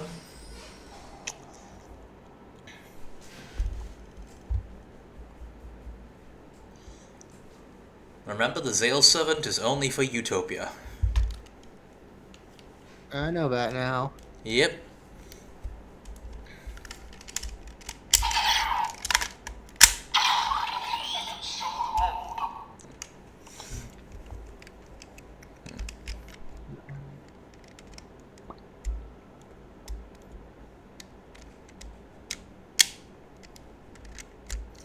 Actually, thinking about it, like, the church in anime is always seen as like a bit evil and or a bit of a scam.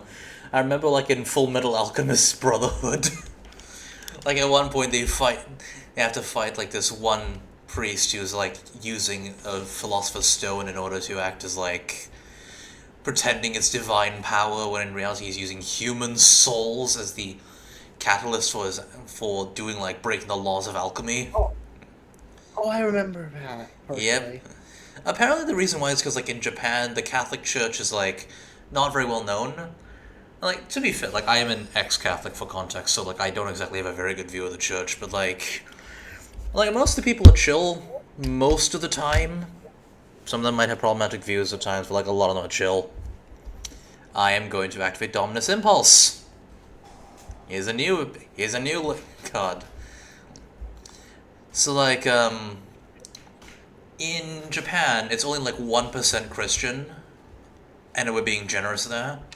It's majority atheist, but, like, the birth ceremonies are handled by Shintoism, and the funerary ceremonies are handled by Mahayana Buddhism. And, like, most of the time when Christians are in Japan, Japan mostly knows about Protestants. And when the Catholic Church is there, I mean, we've all heard of the scandals. Very valid concerns. So, like, whenever Japanese media has it, where they hear about, like, 1, the Crusades, 2, Spanish Inquisition, 3, every bloody covered-up abuse, yeah, the church does not exactly come off as a good thing. I mean, I don't blame them, but... it's a bit more complex than it's like, oh, this is, like, just a generically evil faction. It's more like... there's people in the institution who abuse their power and therefore are able to use it for, like, whatever the fuck they want. There's some chill people in there, but, like, there's obviously, like, structural problems with the thing. Now, you'll notice it only gains attack equal to the Xyz monsters you control, not as the overlay units. No, I know that.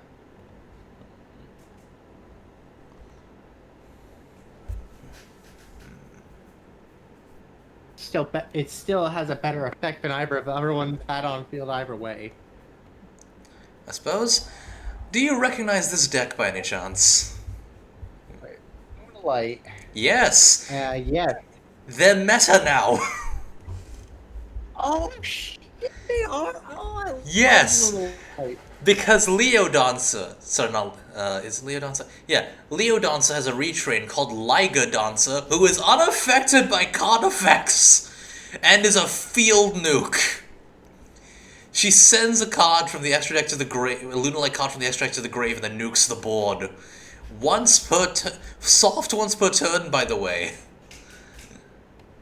I need to find those cards like for the TCG version, because like I have a Lunalite deck, but it's pre-support, because I can't find the post-support stuff anywhere.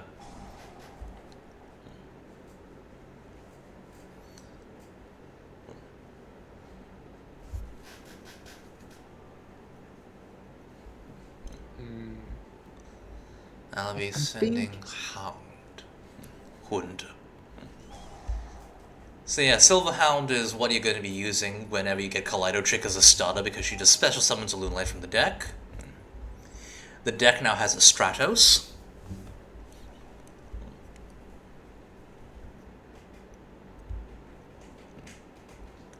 That being Leo Dancer. Sorry, Gold Leo, not Leo Dancer. Gold Leo adds a card and then discards a card, which means that the whole thing of like, if sent to the grave by card effect, now works.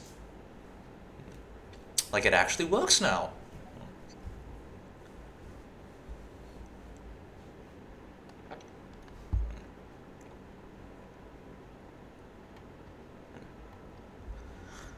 Add her to hand. Discard Fractale. Now, I'm gonna do something. I activate Masquerade! They finally have a spell card! Oh, and they have a fusion monster which searches Lunalite Perfume. You know, what they needed this entire time. It's great. It's real great. You activate this turn, you can send a Lunalite monster from your deck to the grave, and if you fusion summon, you can add a polymerization from your graveyard or banishment to hand, and discard a card, and if you do, if you fusion summon again, you can also do Miracle Fusion. Yeah. Ah, c'est magnifique. I love this deck. I'm gonna send Yellow Martin. Yellow Martin's gonna activate. So like, this is usually something, Masquerade will be searched by Yellow Martin most of the time. But now, we also can just search a Lunalite Fusion and actually make it make sense. Activate this. I'm gonna send Leo Dancer for cost. She is no longer the main boss monster, she's Plan B. Plan A is crazy. Plan A is amazingly crazy, and I love it so much.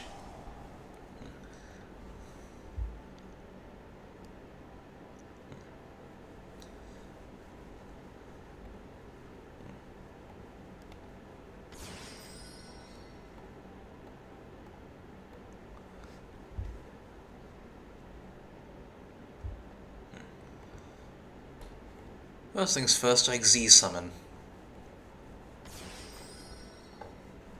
Activate Tiger King. By the way, we have two Lunalite players who are going to be taught in this course, by the way. Alucat and Cryptid, though I has just decrypted, like, well, there's like a lot of decks that are focused on witches, and like she actually does contemporary witchcraft as her personal thing, so like, you know, there's witches, maybe she would be interested in witches. When I'm streaming, I need to put on the friendship bracelet. Whenever I stream, I gotta put on this little friendship bracelet of mine. It's like a little ritual that I do. Little friendship bracelet that reminds me why I do this. Tighten up.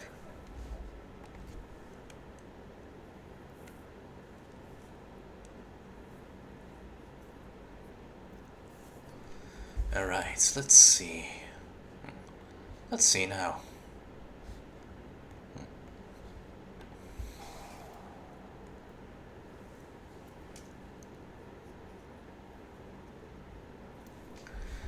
We do not need Fractail again. I'll be adding Wolf.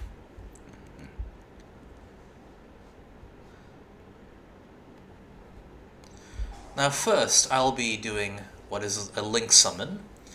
Are you familiar with Link Summons by any chance? Yeah, I'm quite familiar. I don't think I've watched anime, but I've done a lot of, like, a few years ago when I was still playing a little more actively on, like, Master Duel and stuff, I learned about Link Summons and Yep. stuff, yeah. You will find that the Yu-Gi-Oh anime for Link Summons, like Yu-Gi-Oh Reigns, unfortunately it is a bit flawed. There was production issues, like, constantly. But it is still a somewhat good show, actually.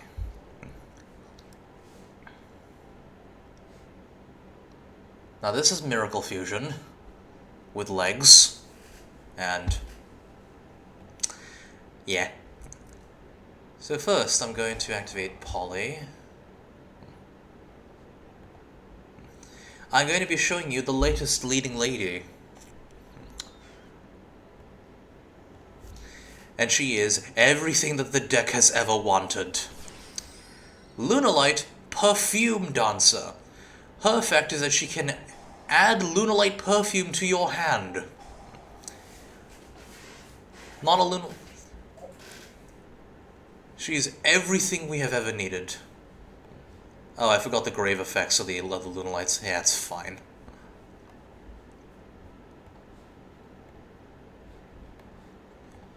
Yeah, it's fine. This card is everything that we've ever needed as Lunalight players. He's perfect.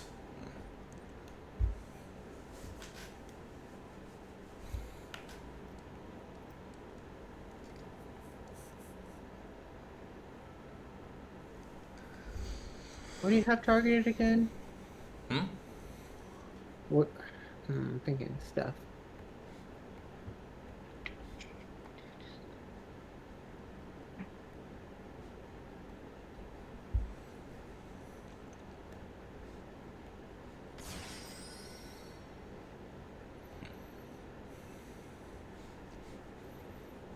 No need for that, Missy.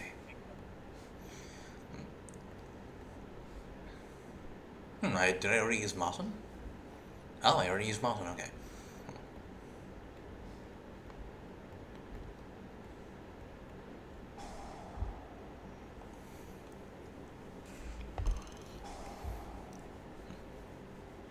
Very good. Except, you forgot I already have this, right?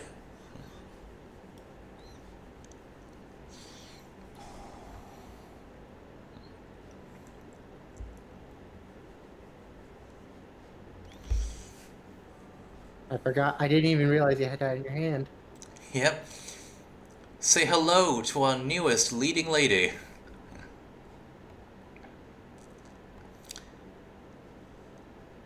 One, two, and three. Oh. Lunalight Liger Dancer.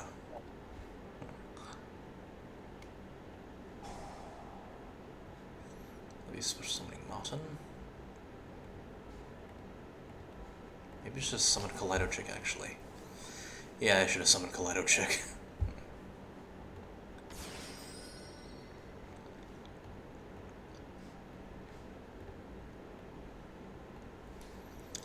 Now first, I'll be using this new Link monster. Well, she's not exactly new, but she's a bit old, but it's a new art. She'll be banishing your utopic monster. Let me go find it. Yep. You have enough attack to beat me. Okay. Yep. Dang. Yep. But it's quite cool that, like, Lunalight is now meta again.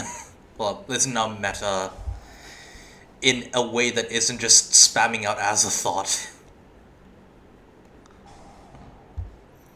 Now they have their own game plan, and their game plan is Towers Turbo. Big beef stick that can double attack.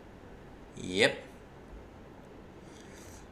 That is actually super, like, just like 200 attack, like 400 attack shy of basically being able to end it itself against an empty field.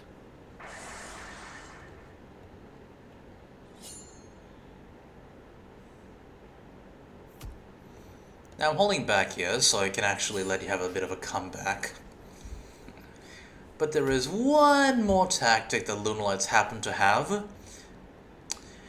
For example, Liga Dancer is unaffected by all card effects except Lunalights, which means that I can do this.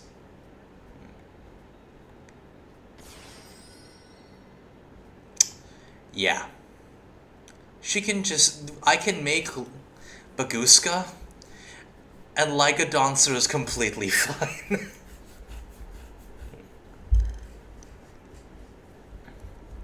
So do note, for modern day meta, you will need Mulchamis.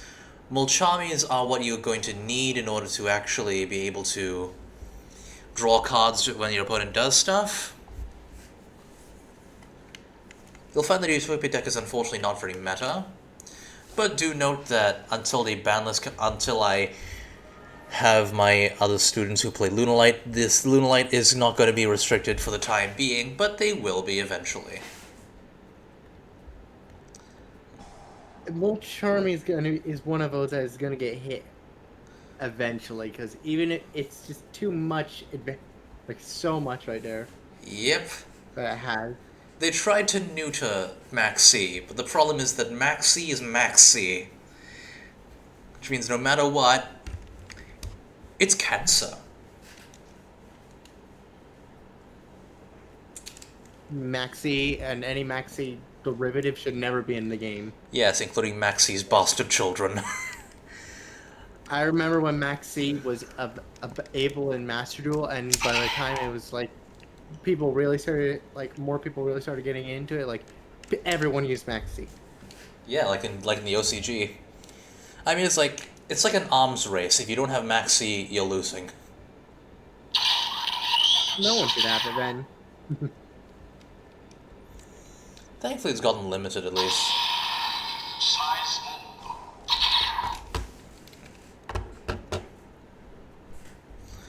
So, the new Silverhound can negate spell cards, traps, or effects by banishing itself into fusion in the I should have grave. went with Super Quant instead, because if I knew it had support, I would have went with Super Quant. Oh, we can change your deck actually. That's fine. Yeah, because I like Utopia, but since I've heard that Super Quant has support. Alright, I'll go register you as a Super Quant player then. You can actually switch decks, don't worry. Like, this is the first episode. I'll help you with Super Quant. I still like learning Utopia, because Utopia is fun, and I bats it in phase. Would you like to switch your deck to Super Quant after this? Yes. Because I love making that big Megazord. Yeah. Utopia was close enough when you could like attach all like the Subzord weapons to the Utopia. That was like close enough. But now Your deck has been changed to Super Quant. After this, you will be Super Quanting to the sky. Yeah. Because Super Quant has their towers. There's gonna be two or so Lunalights that have their towers. I want my towers. Yep. Lucky for you, I've actually played Super Quant extensively, which means that I can actually provide you with a little bit of guidance. Yeah. I actually played Super Quant. Like, when I played Super Quant, before the support, I played based on, it was Rada. He made, like, a deck profile for turboing out the Super Quant boss monster, and that was like the best we had for a while until now we have the support. Yep, the train. I Because know, the train man. Funny Serbian train man. yeah, yeah, because turboing out the boss monster was still more effective than all the other support they got with like the White Ranger stuff. Yep. Alright then, we will be altering the decks. We will be using Super Quant. I have not made my Super Quant deck in this game yet. All in this. Dude. Super Sentai! I love Super Sentai. I really need to I finish love it. We're on hiatus for now for 10 years, yeah. yeah. So practically forever. Yeah, indefinitely. Well, it will come back. It's such a big part of Japanese culture. It will be I'm very doubtful it will stay gone forever.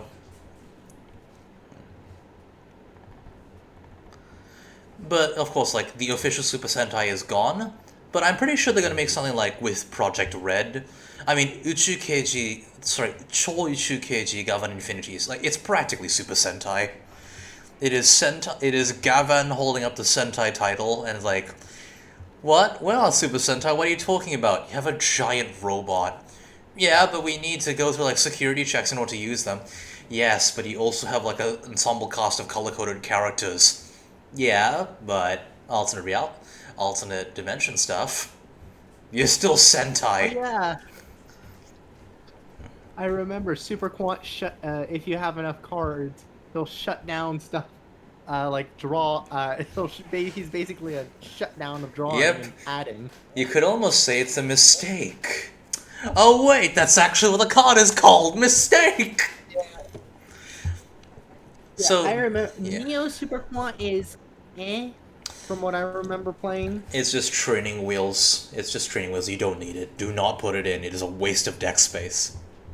Yeah, it was only needed for when you were doing it during you must have a Link era. Yep, during the Dark Ages.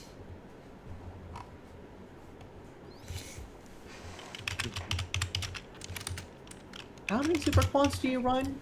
Two? Okay, so I run 3 red layer, 3 blue layer, 1 green layer, 2 white layer, 3 black layer.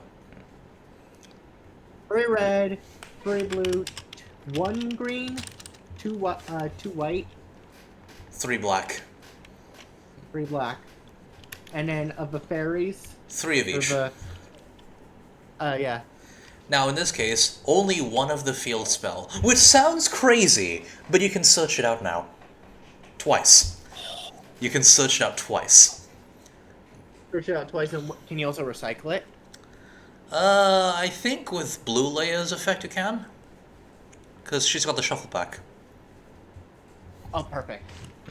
That makes everything.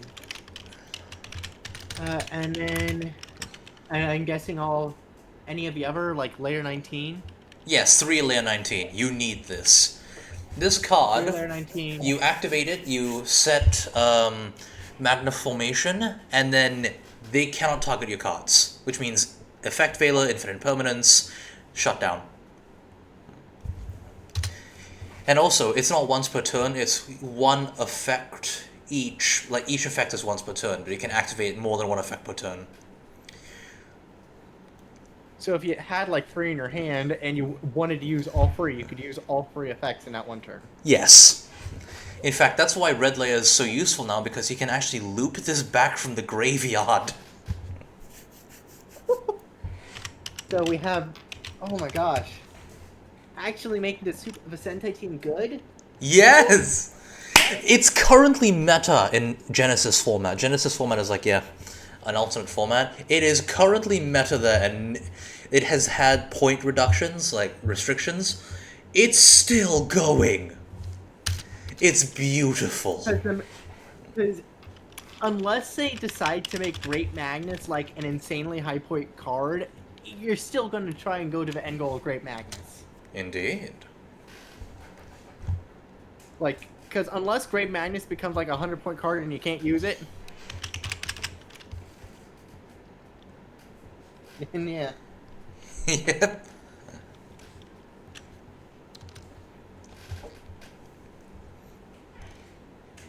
but now I have enough cursory knowledge of Utopia. If I ever wanted to use Utopia, I could easily do some like practice myself and easily learn Utopia. You'll also find that in Okay. the Genesis format, Automat is actually meta, which means that you now know your enemy.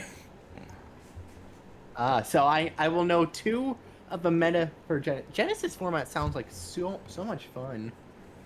It Is it in? is, yeah. Did we have it in Master Duel? No, unfortunately not. Not You have to yet. do it privately. So I don't until know. we get all the modern support and Genesis format, because that'll make Master Duel so good. Master Duel also needs to implement tag duels. Ah, yeah, I do remember we didn't have that. They also need I more love all story the animations, modes. but They also need more oh yeah, more story modes, like all the lore archetypes. They really need that. Super Quad has lore now. Well, kinda, yeah. So I'll explain the references Super Quad here. has kind of lore. Yeah, I'll explain the references It's here. referencing lore. Yeah. Leia 19 is meant to be like episode 19. The actual way that it's stated the title, very similar to how an actual Sentai episode would be. Like, for example, in Kyoryuja. Let me go find the episode where Utsumi Maru shows up. Kyoryu Gold. So, Utsumi Maru is Kyoryu Gold.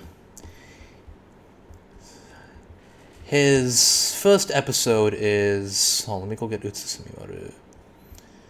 Come on, where is he? Utsumi Maru.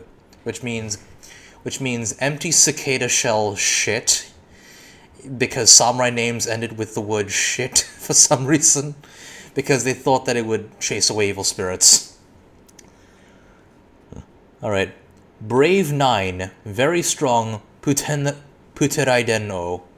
Episode number... Oh wait, no, this is when he's still evil. For example, in Kyoryuja, the whole thing is that its bravery is a main theme. When they activate the Judenchi, or the dinosaur beast batteries, they yell out Brave in. So the episodes are called Braves. So Brave 10, Zunda! Gold revives! That's when Utsumi Maru comes back to life in the... Well, like, he's freed of the corruption, and then he's actually able to, like, fight alongside the other rangers. So instead of it saying episode, they call it Brave. So in this case, super quants are based on layers, like layers in the sense of digital art. So now you have layers. So layer 19, sudden incursion, super quantum black. Now, this is when Black Layer shows up. Black Layer is based on Yugioh the World. Actually, let me go get it up on here in the OBS. Yeah. Okay, what's that? What's the Max C Light card named again? Oh, Mulchami Fua. So such a Mulcharmy. Hey, Charmy. Look at the one that's a Oh. bird, like the little bird, the fluffy bird. Yeah, Wallace. It may be fluffy, but its heart is stone. Because no Maxi could possibly. Yep. Basically, what if you split Max C in three, but the best one, but you still gave us like one of the most annoying ones, which was summoning from the Exer deck, which is done a lot. And make it twice per turn. Yes, really. Twice per turn. It's twice per turn, Fox. It's twice per turn. Oh my god, that is toxic as... Yes. Anyway, Black Layer is up. based on this ranger. His name is Yugioh the World. He's from,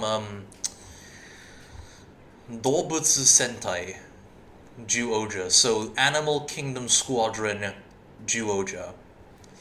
He starts off as an evil ranger. He has three... So the theme of this show is animals, and specifically, these four are humans. ZYU. Wait, is this the Cube season? Yes, this one. Oh, it's building brick season. Well, pixel the art, animals are pixel art, yeah. Yeah, well, you smush your bricks together and you get a Megazord. Yep. So in this case, the main Red Ranger, Yamato, he's a human. Now, the only ones who can use your tabs hurt me every time. Yeah, I know, Vapor, I know, but you can't blame me. My brain is built like this. So, the the cubes are Oh God! yes. Look at your tabs. It's making me ill. Violently ill. As Welcome someone to the who land of ADHD. Anyway, the cubes are called the champion sigils. Only humans, they're called humans, like a Kemono Mimi slash furries, but they're like an entire sentient species of animal human hybrids. They're just like aliens, essentially. Only humans should be able to use the special cubes. Yamato is a human who was once saved by a condor human when he was young. For some reason, he can use the champion sigil. I'm not going to spoil how, but that's why he has like the power of an eagle over here. I know the suits look like pajamas. I wish they were more bulky, like his one. But yeah. Yugioh the World, however, he was forcibly experimented on by the evil faction of aliens, where they killed 3 humans, a rhino, a crocodile, and a wolf, then genetically modified this poor guy, who, by the way, has horrible social anxiety and feels survivor's guilt. oh, Misao man. fused him with like pieces of their body, so now he has access to 3 powers at once: the horn and spikes of a rhino, the tail of the crocodile, and the claws and speed of a wolf. So he starts off being brainwashed, using the power of each of them, as you can see, like different layers. His main form, however, is the rhino, where it's like completely black in color. This is who Black Layer is based on. Eventually, he gets to redeem himself, and he declares himself to be the Sekai no Oja, so the Prince of the World, Yugioh the World, like the Prince of the entire Earth. His transformation device is a flashlight. So this is who they're based on, because essentially his whole thing is that he basically like sort of like hijacking the powers of different mechs. Well, not him, but like Black Layer's whole thing is that he hijacks the mechs of the different rangers. So like, you know the meme of like, get in the mech, Shinji.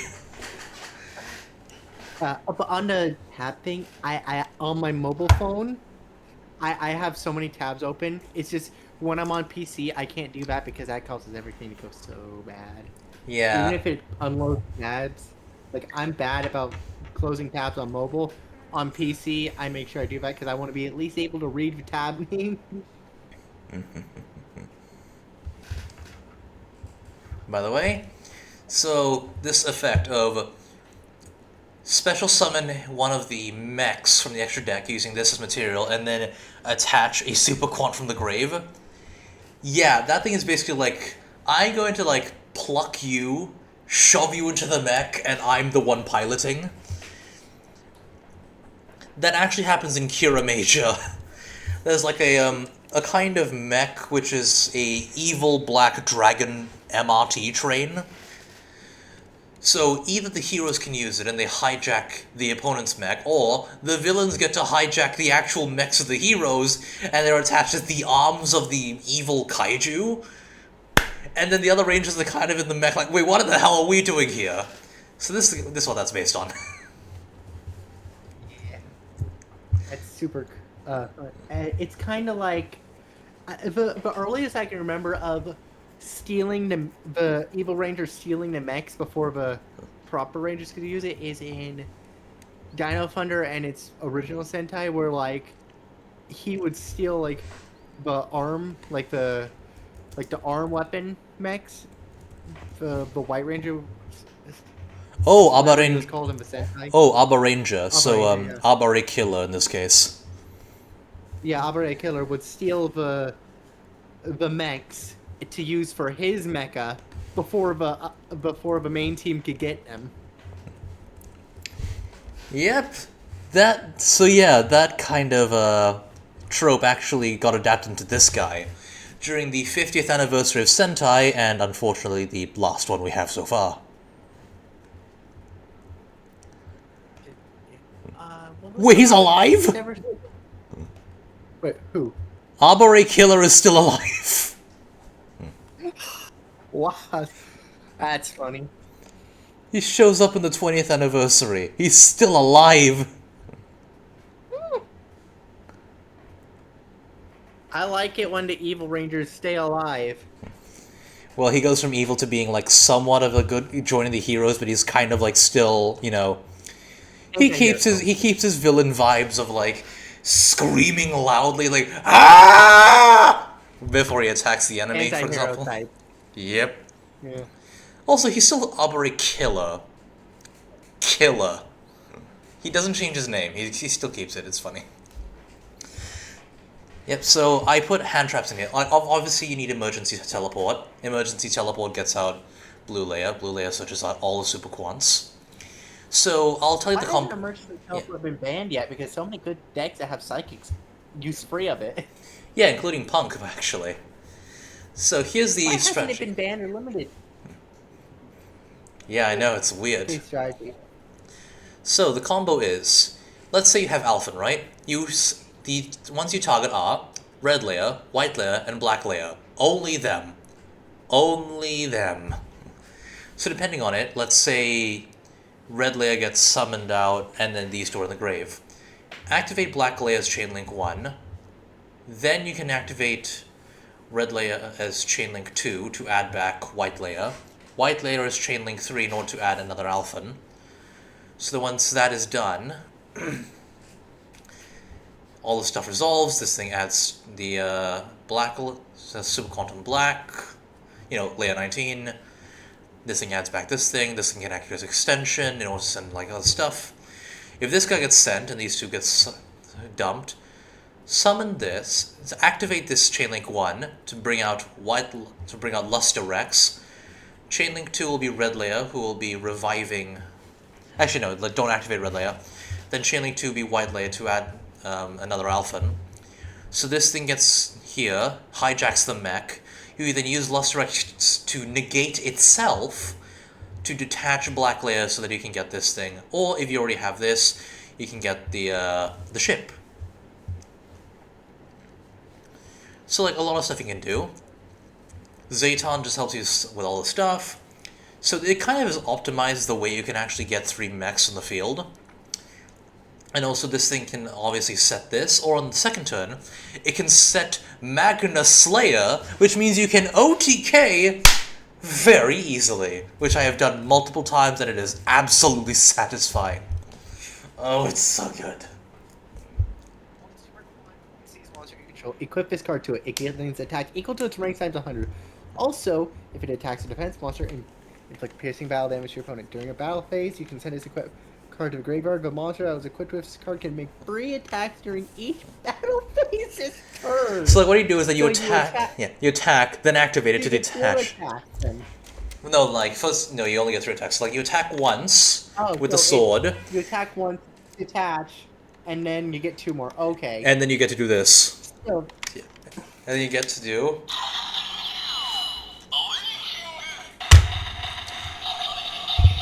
Yes. You get to do a proper finisher.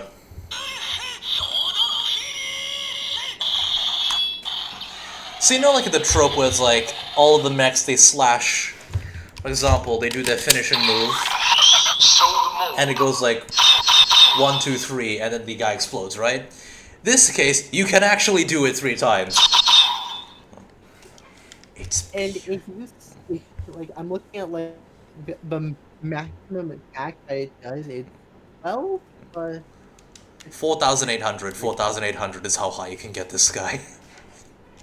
Yeah, 4,800 with piercing for the first attack, and then 2 more 3,600 attacks. Yep. That'll go through even a triple upstart. Yep.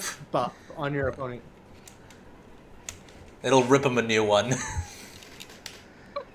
Now that being said, let's get to the training. Yeah.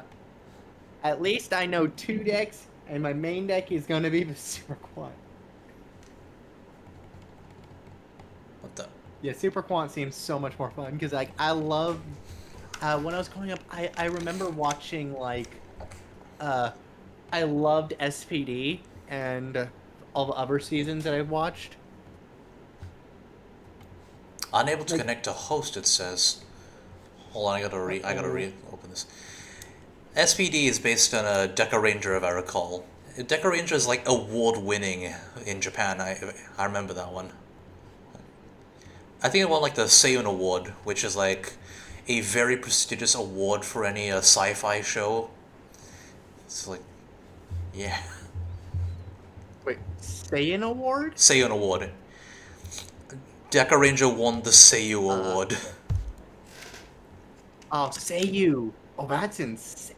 Oh, so it's basically like it's like what is it? It's like What is it over in the States? it's like the Oscars for sci-fi shows specifically. Yeah. Same settings for the server, by the way. Also, Dynamorphia is based on Arbor Ranger, or Dino Thunder if you prefer. Yep, that's I why. don't, That's why. I don't mind my brain. That's why one of the traps has it where they're walking away from the the giant T-Rex in the flames while they're just walking towards you.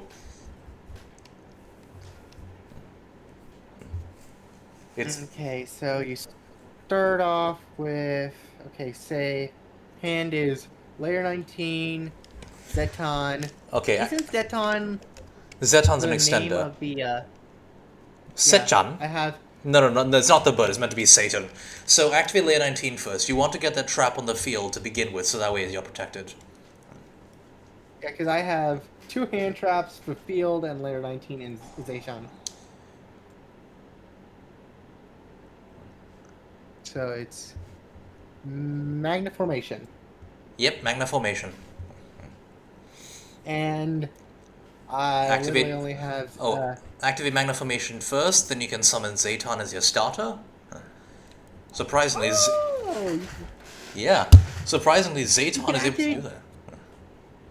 you can activate it turn 1 Yes! when you get. Oh, That's... that is so busted. Okay. Now you activate Zayton. In this case, I recommend you... Yeah, so send white layer, get out black layer. So that way you can immediately get like one of the mechs on the field. And white. So Chainlink No, 1... I'm not activating Ashcroft into my own card. Yeah. Ew. First you activate black layer, then you activate the effect of white layer. So this way you can actually get like alpha into your hand. Yeah, because if I remember, black layer is a win, so you wanna. Even though it's a one quick effect, when can miss timing if I remember correctly. Yep. So you want to activate black layer first. Oh, that's not how it works in Chainlinks. It's more... Well, black layer will activate regardless, but it's more... You're going to have to... Oh, actually, no. The summon effect is an if effect, if it's special summoned. So that one will go off regardless. The when is when they activate a monster effect. Luster Rex? Luster Rex. And then you're going to attach white layer to it. So you're going to tell white layer, get in the mech, Shinji!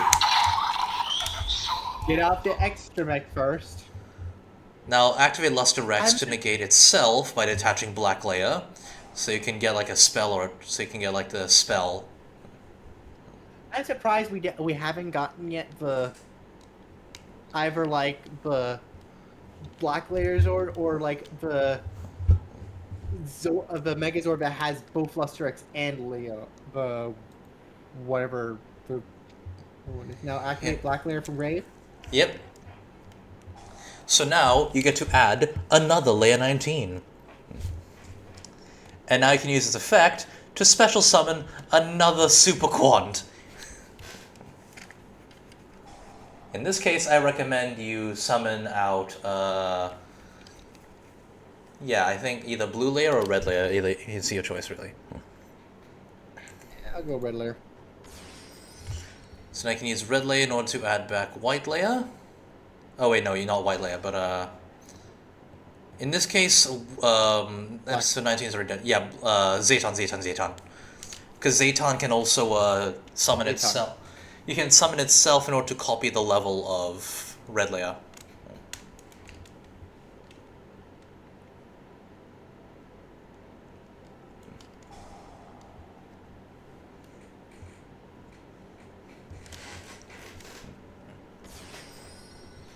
And now it can copy the effect of red light. Yep. Now And you can go to Magna Liger. yep. I'm surprised we haven't gotten like the super mecha, where Oh it's yes. both Lustrex and Magna Liger. Or in this We've case, only gotten the the clusterfuck mecha. You know, like God King oh Oja. God King Oger, or way back when in like when we had like over. I think it wasn't Overdrive. It was what was the adapted season that had like the goofy cars, but it was but what they Go did for the Onja. Disney one was they did it Go. in the Disney one they made it like post-apocalyptic. Yeah, that one's Go Onja. Hold on. Yeah, go under. Engine Sentai Go Onja. Engine O. Is it called Engine O? Engine Sentai Se. No, not wrong one. Engine Sent. Okay, Oh, now that wait. I've gotten Okay, so it's called Engine O. Engine Gattai Engine O. So the final form of this mech, Engine O, is called the King of Engines. it has. I remember seeing it like someone doing like a review of like the toy review for it. And, oh my gosh, it was like it could barely stand. What's Okay, the I've final got form? Magna. So what's next? Do you have any other extenders for this one? I have Carrier. So I you. have Carrier. Do you have any other super quants in hand? Alfan. Can you summon out Alphen? No. Okay, in this case, they get bricked. Okay. Let me see something. Okay, so the final form is called Engine OG-12. Engine OG-12, the giant clusterfuck. Engine OG-12, Engine OG-12, G12, Ah, G12. I see. Engine OG-12. Okay. Okay, yeah, I got bricked somehow. I must have had a bad hand because I had two. Yeah, I didn't have the best starting hand, so yeah, that's probably what bricked Yeah. me up. Yeah, it happens. Okay, it's called Engine O Engine Gattai Kyoryetsu O. It can barely stand. There's airplane wings coming from its butt. Holy shit, how could it move? Now imagine if we had that. Imagine if this deck had it. Where it's just Great Magnus called Ultimate Magnus, and it can like it's got giant shields on its shoulders like a samurai, and it just like, barely moves. Oh yeah. So Magna Carrier is more like the Brachiozord, or like one of the carrier Zords where it doesn't transform at all. Yep. Well, in this Imagine case, if it's it did. more Magna Carrier becomes the head, so it'll be more akin to a. I Oh, it guess it's not. becomes so what? This thing becomes What? the head of What? Great Magnus, so I guess it would Oh, be. so the other things grow, and Magna Carrier stays the same size. Yep. So it, I think the closest thing this thing would be to is like the Zenryoku Zenkai cannon from Zenkaija. You know, like the big final form cannon, which he gets to use to make Zenryoku Zenkaio.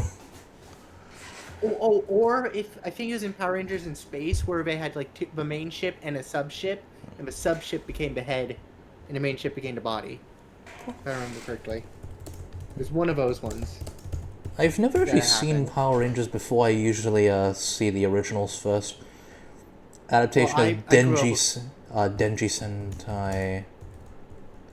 Which one is this? Mega Ranger. Okay. I have been. So yeah, probably actually, yeah. I legit only have two hand traps that I can interrupt with. Yep.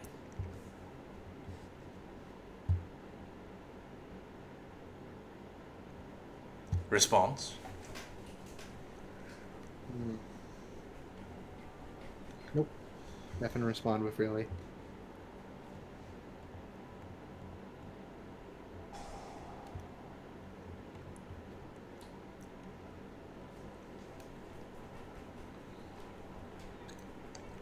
By the way, I'm still watching Kyoryuja and Tokyuja. I wonder, can you imagine if they adapted Tokyuja? The No, train, I can't. the rainbow train one. Mhm.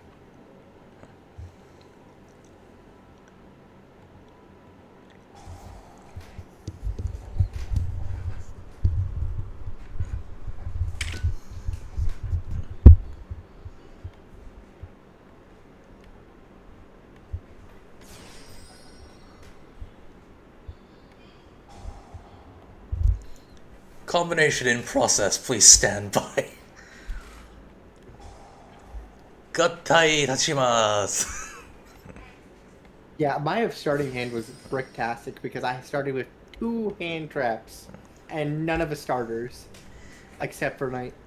You want like 2 starters in your hand. I only had like one super quant or one super quant card I could really use, but 2 hand. Oh my gosh, stupid thing wouldn't keep up.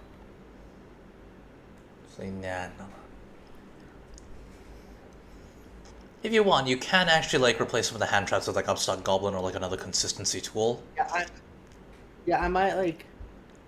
Yeah. Oh, I actually saw the new hard art for Nibiru.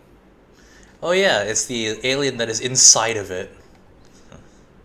Nibiru looks like such a like it looks like one of those bosses where like oh the super quants are doing stuff, Nibiru comes down, and then the super quants fight Nibiru. Yep. Now, who would you like to go to be on parade? Makes sense.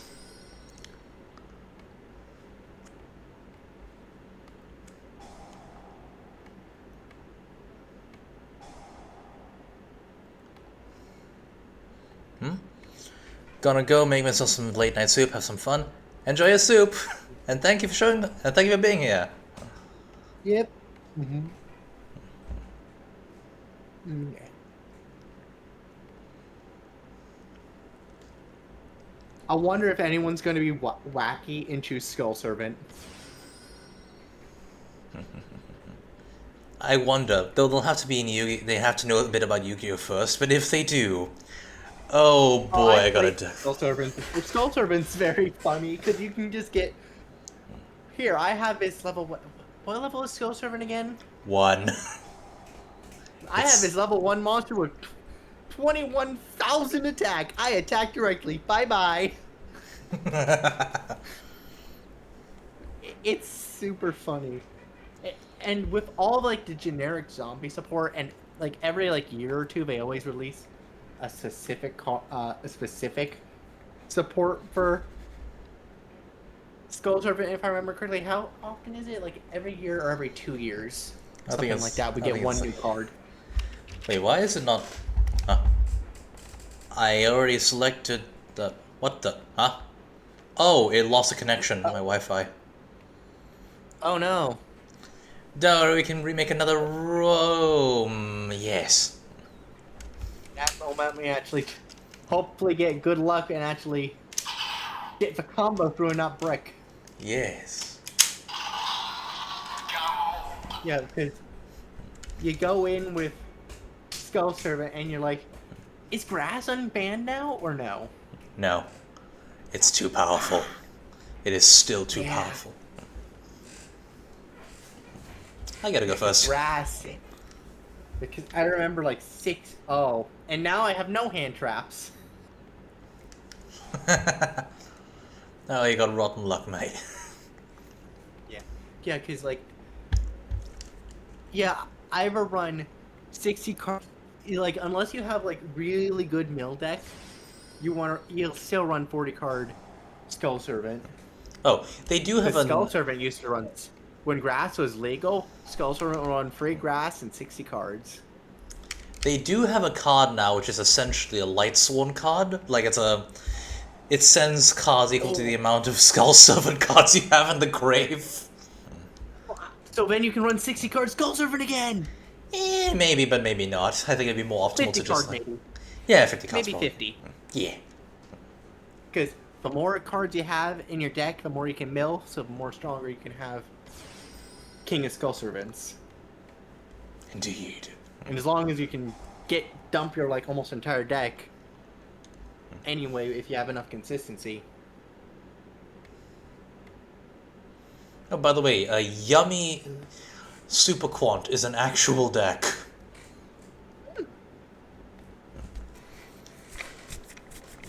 Like, it bridges well, apparently. I don't know how, but it does. What is Yummy again? Isn't that like the... The little Crane Game cat plushies, which Oh are yeah, currently meta. yeah. I remember seeing it, so I'm guessing Yummy is used as an engine to increase the Nope, both decks are able to bridge into each other, just like that. I don't know how. I'm guessing it's because neither of them have any like massive summon restrictions, and both of them have cards that can easily call out like the extenders and activators of the other. That, and also, Alpha can make them all level 1. Yeah. Which means that they can just synchro summon. Using a Link 1 monster, yeah. It's crazy.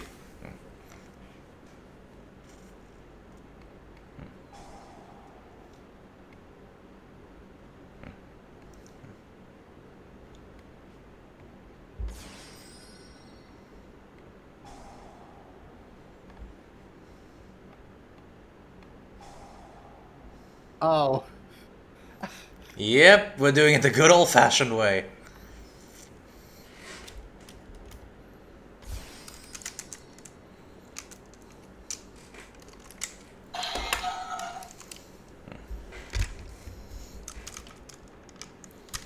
And now for the combination process. Okay, I see. So unless I have to. Okay, I have to get. Yep. I remember.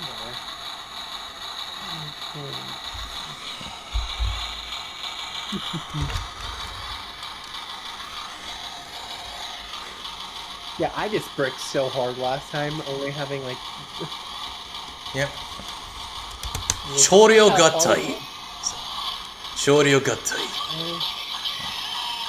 Yep, yep, oh, yep.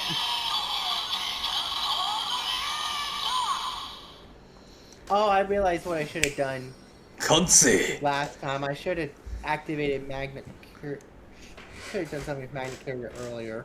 Yeah. Kansei. Choryo Kishin no Great Magnus. Apparently it's called like Super Quantal Mech God King Great Magnus. Okay, so I have two red layers, a white layer, Alpha Strike, and Teleport. Maybe use Teleport As first. usable. Oh wait, no, not that one. Hold on. You got what again? Two red layers, a white layer, Alpha Strike, and Teleport. Alpha Strike. Oh, the Gorenja Storm. Which I'll let technically isn't out. Technically. Oh yeah, that's right, because this thing is affected by Super Quant cards. Go off, you do your thing. Okay, so Like, you can get 3 mechs out, then you can actually... If you get 3 quants out, you can activate the Gorenja Storm. I'm calling it the Gorenja Storm because, I mean, they're passing a ball between each other before slapping the opponent with it. It is the finisher of the... okay, so It is the finishing move of the very first Sentai team, and I love it so much. Albeit they made it into a if I do red volleyball. layer, white layer, then Teleport, I'll have 3 on the field. Perfect.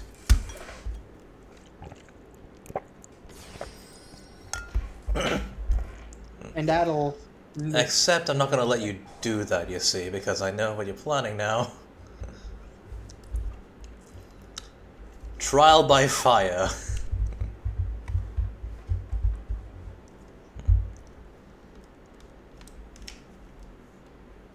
If you get a white layer, you can also send black layer to the grave in order to get the spell up, by the way.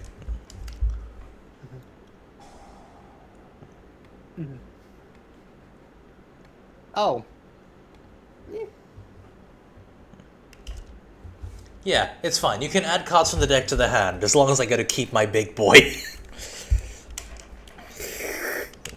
So now you can add cards from the deck to the hand, because he only has 5 materials, but you can't activate the Gorenja Storm.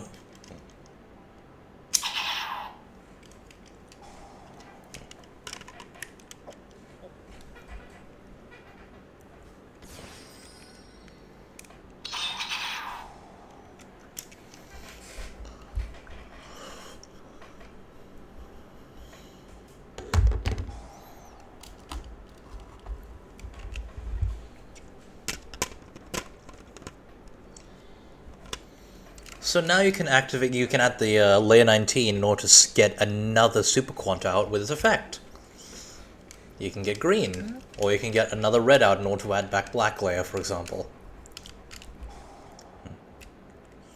That one will let you get the that blue layer in order to add your field spell, for example, which is going to be very useful.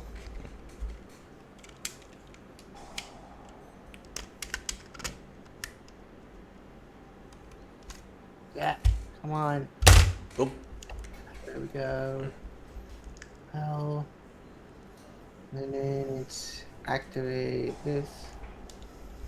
It's You can get like another one out. For example, if you have another super quant in there, you can get green layer.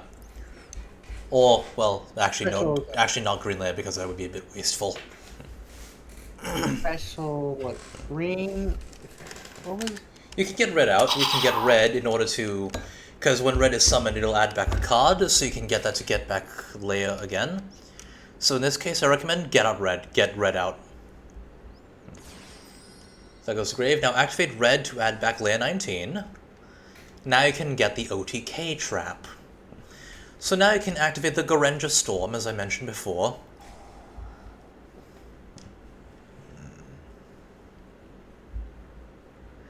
And now that the villain has been defeated, it becomes gigantic. But slightly weaker now because it has Yep. nothing, no materials underneath. Indeed. And a lot of I know that there's a lot of ones where if you summon bypassing summon effects, it can. It will most likely what's the word? Some monsters won't activate their effects unless there's Yeah, unless they were specifically summoned in a special way, yeah. yeah.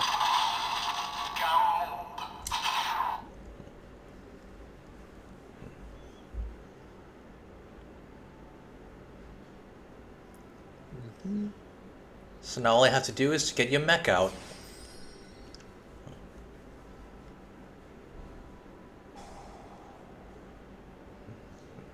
Oh, wait.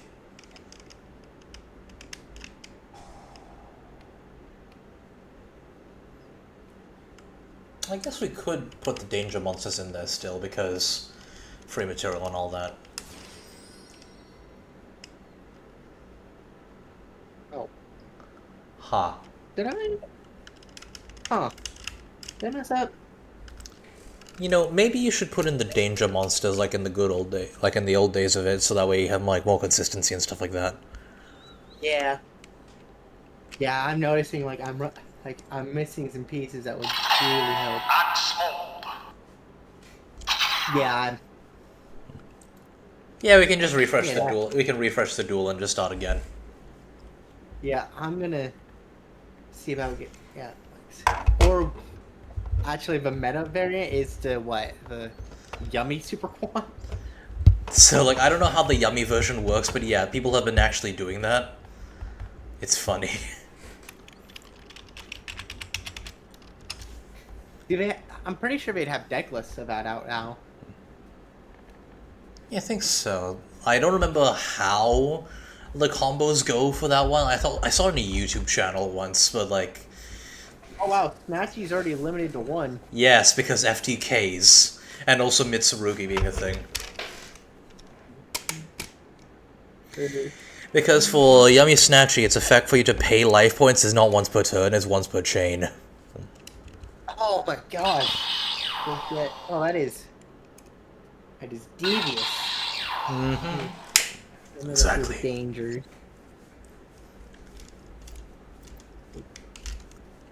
Danger. Yeah. And then it hard to remember Danger Engine. I don't remember Danger Engine. That would be Tsuchinoko, Jackrabbit, and Mothman.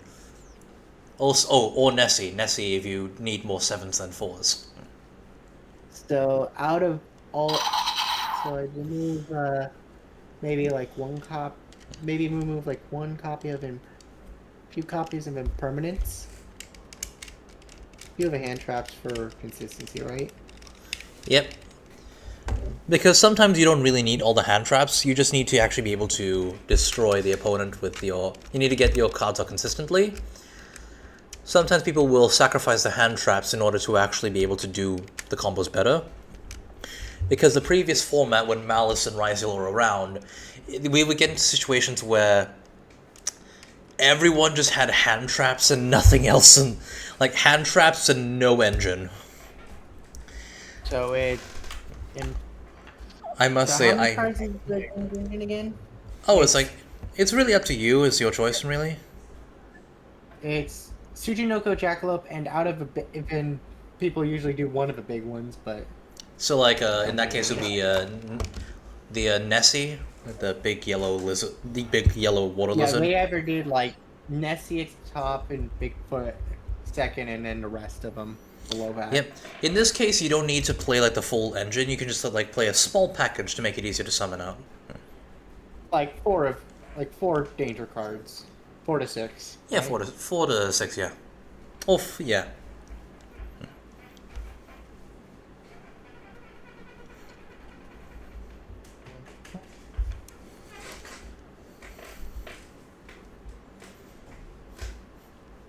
Okay. Okay.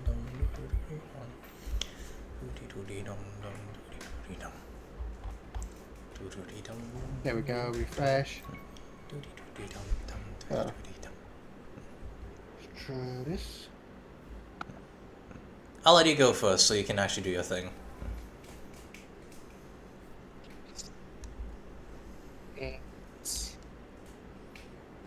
Get out a Alphan, green and black with Magna Carrier. Well, summon Alphan and then... Oh shit, I dropped my Breakum Zetzer into the water. Okay, it's just the blade. It's just the blade. Okay, so get Alphan and then target red, black, and white.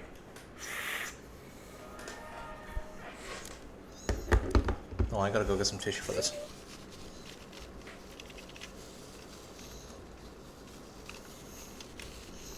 I really need a better fidget toy that isn't an actual toy. I see why Alphan is so important. Yep. You force your opponent to give you advantage. I suppose in this case I will give you red.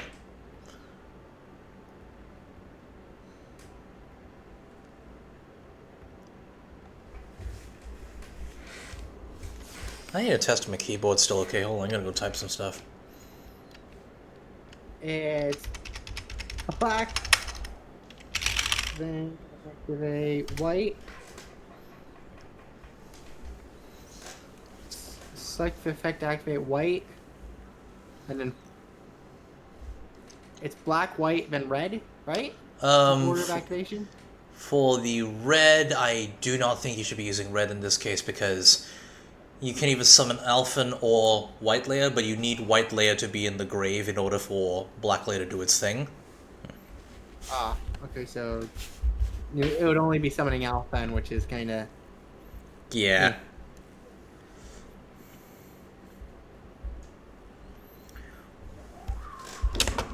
Add one from a deck, so it spins the deck. This will still work. Luster X, add White Layer, Yep. or activate Luster... What? And it Guess has what? that? Yeah, so like use its effect to negate itself. By detaching Black Layer, so that we can add like another spell. In this case, Layer 19, because you already have the field spell, right? Yep. 15. In this case, because you can see I have no negations, you can actually just use the special summon effect.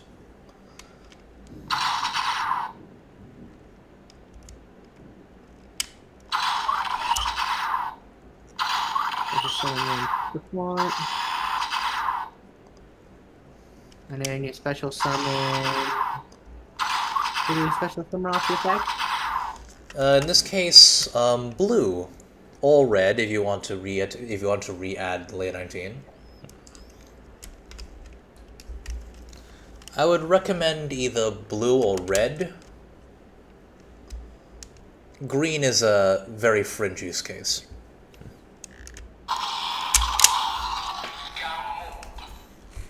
Shoot.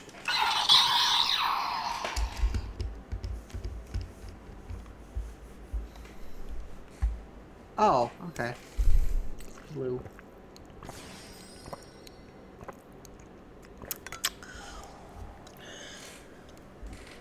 And then I can add, like, another 19 or Zeton. In this case, I would recommend Zaton, because Zaton can get you another one. All without Yeah. sacrificing your hand too much. And activate Zeton.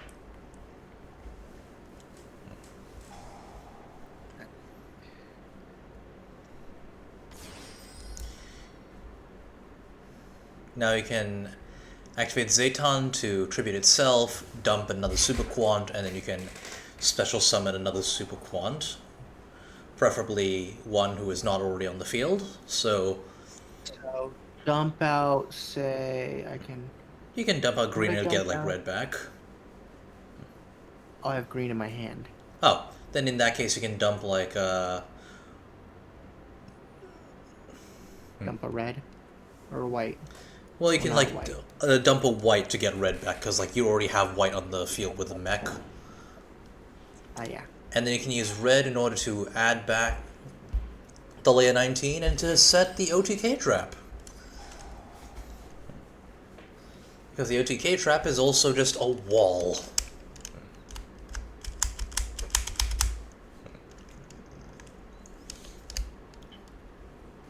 Doody dum. Doody dee doo.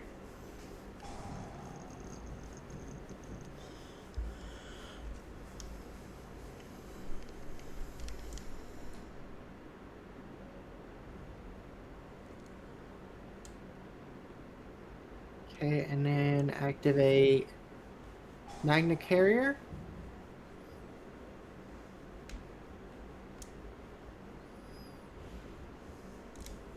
And as you can see, you have enough cards in hand to make the full set.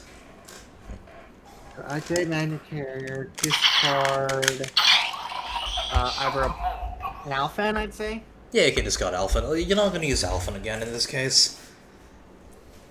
Discard an Alphan. Oh, by the way, tips for aesthetics: if you want Great Magnus in the center zone, then you cannot have one of the mechs in the center zone, because it has to place itself into one of the zones and then you attach the stuff. Just for the sake of decoration, if you'd like it to be in the center.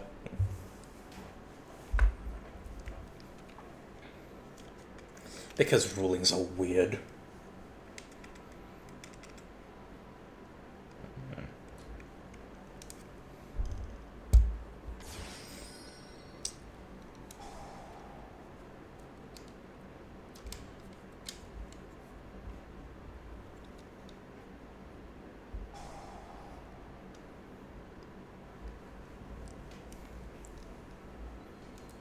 Now, I would recommend keeping Black Layer in your hand next time, because it is also technically a hand trap that can get you like another... Like, it can just get you another Luster Rex that can also act as a monster negate, or it can act as, like, any of the mechs, really, as long as you have the corresponding ranger in the grave. And there you go! Now you can activate the sword and equip it to the big board, to Great Magnus, and now you have a complete board. And now it is nearly impenetrable. Unless you have Trio Attack, which is like one of the only cards that actually, like, Lightning and any stick that can beat over it. Yep. Don't waste it, it's not worth it. Yeah, you gotta wait until the opponent has like something that you can interrupt by shuffling.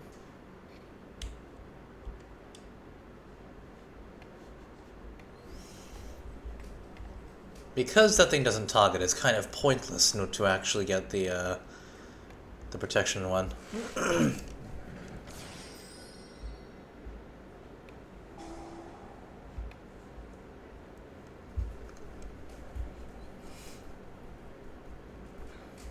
Not sure which piece is the most important yet in a combo. Well, you kind of already know in reality. It's the carrier. Yeah, you want to shuffle the carrier back. Yeah, of course.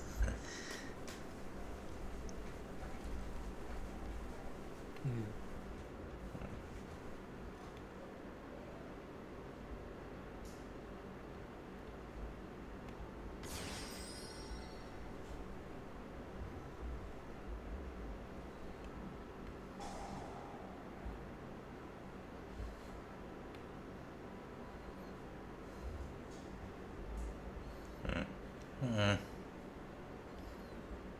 I really wonder what the heck they're gonna do for the clusterfuck mode.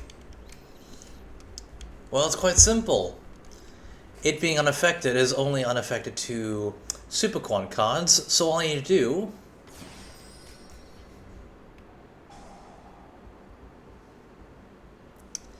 is to make sure that it can't do its thing anymore.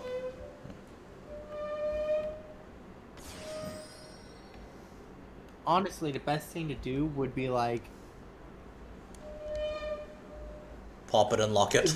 if they were to do like the superfuck, like make it like it gains like targeting immunity and like I don't something else Yep, if it's as well. unaffected, if it can't be targeted and cannot be affected, then it's perfect. That's what Venominaga has. Yeah, just give Or, it targeting yeah. immunity. And oh, maybe the clusterfuck can actually add materials to itself. Oh yeah, that'd be perfect. Reward you. You got everything together. Now it can regenerate. Yep. Oh, and by the way, I negated Great Magnus, which means that now it's just a big beat stick.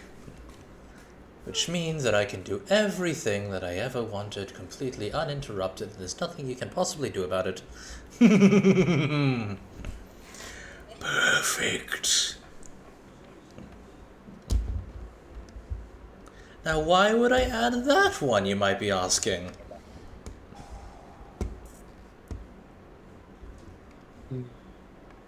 Well, it's a good thing practically no one else is going to be using super quants. Yeah, because there's not many Tokusatsu fans in my friend group, which means that you will remain uncontested unless the Lunalight players decide to actually start playing the game, which my friends have been procrastinating. I mean, they're quite busy, obviously, but I might look up how to do the yummy super quant just to beef up to a meta level. yep. Then Just make sure you don't put Mitsurugi in there, because I will be banning Mitsurugi from my personal format. It is too much. yeah, it's I'm probably on my free time also gonna do a funny and make an Exodia deck.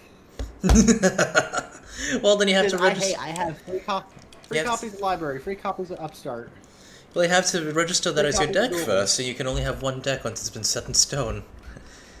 Yeah, I register Superquant, but I'll make an Exodia deck just for the funnies. Yeah, just in case they decide, hey, let's duel outside of class. Yeah. Oh, So, what do you like to discard?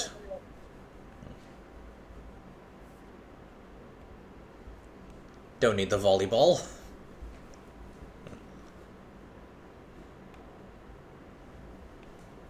What would you like to dump?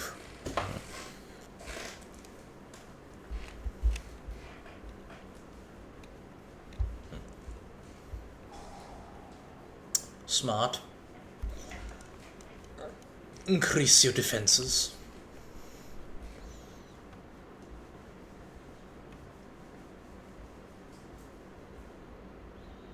One thing I must let you know, though, is that I can do this. oh yeah, just bonk. Yep. Yep. You won't have to worry about that in our format, though, because not many people play Super Quan. Nor do I think. Unless they decide to be sneaky and like have it in a side deck, a super quant monster, just so they can like, if they're running cyber dragons and they just Yep. and they And that is Psychic and Magma. Yep, and that is why you do not summon Great Magnus to the extra monster zone in case someone plays Cyber Dragon.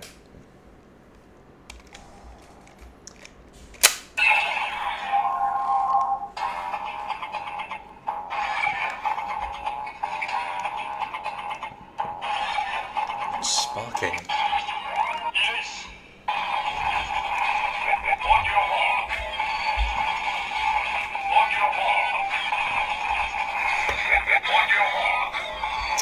Gisol.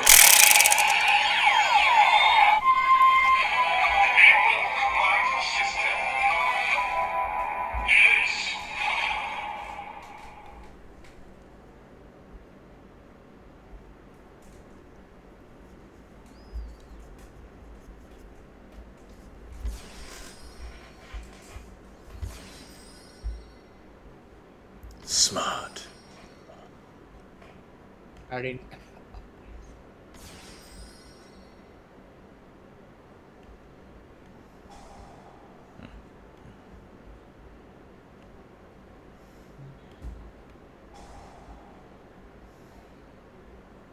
Uh-huh. Okay.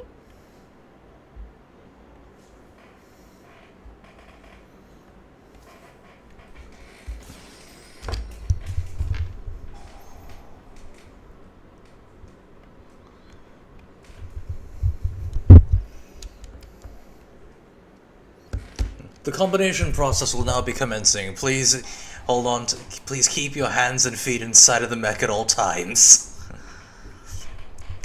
Choryo Gattai. Great Magnus. Korin.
I am still going to be using props, by the way. This will never change.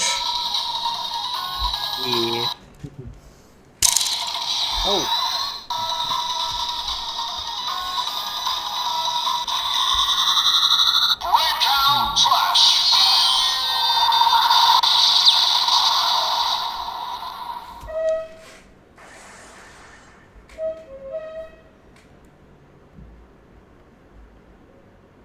Surprised you didn't go for the Alpha and Strike to clear my field first.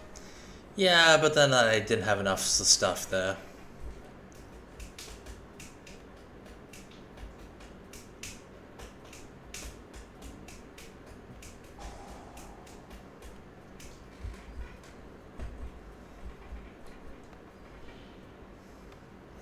So, will it be red, black, or second black? Red, black, or red, long black, or small black? What's the name of the smaller version of a long black coffee? I don't know. Yeah. I actually know how to make like a really good long black coffee, actually.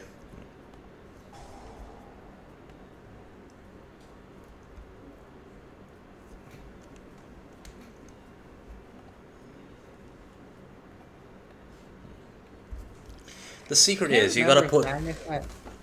Magnus was one of the cars that had like one of like the. Did Zidane have like one of those friend icons in?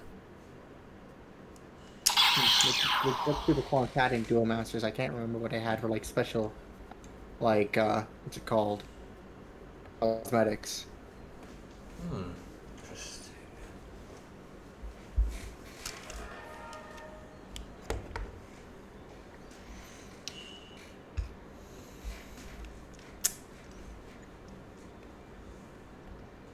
Yeah, this'll be it.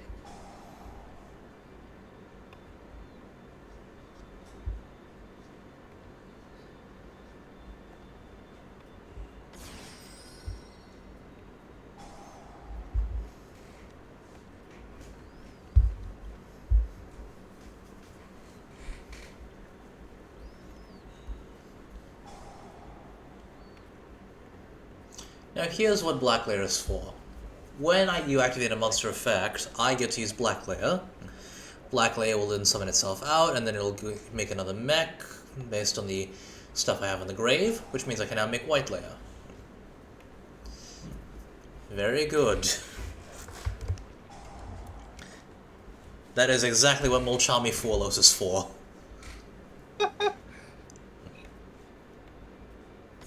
Okay, let's see.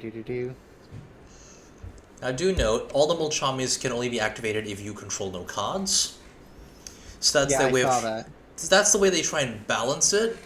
So technically it's only good if you're going second, but we're playing in a turn 0 format where like people can play on each other's turns, which means that that doesn't tend to matter that much because they'll be playing on your turn anyway. Not sure who to summon. There's red. As like a get back, which is the best one, red, black, or white? Usually blue. black is the best one because it can just get you like a free mech in there. But like red can also get you like cards from the grave that you need. Remember, it's all up to random chance. Oh, oops. So red, black, and white specifically because they are the main combo enablers. Okay, so red, black, and white. Got it.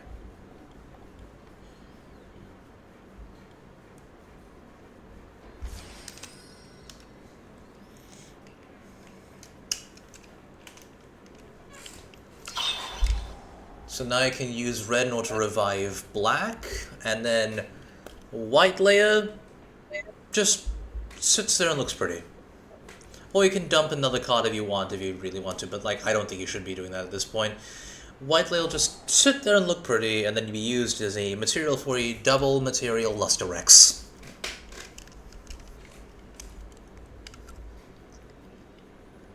It's funny to know that white layer is based on Gokai Silver. Ah, I don't. Yeah, that's why his effect is like he gets to change his attribute to the one that the of the one that he sends to the grave. It's like the it's like the Gokai change. What's the name of the Gokai changer actually? Gokai change. The Gokai Cellular. Oh yeah, his one's the Gokai Cellular. Yeah, he's able to turn to... It's like when he slaps the Ranger key inside of the actual... He slaps the Ranger key into the phone, and then he's able to transform into the extra Rangers.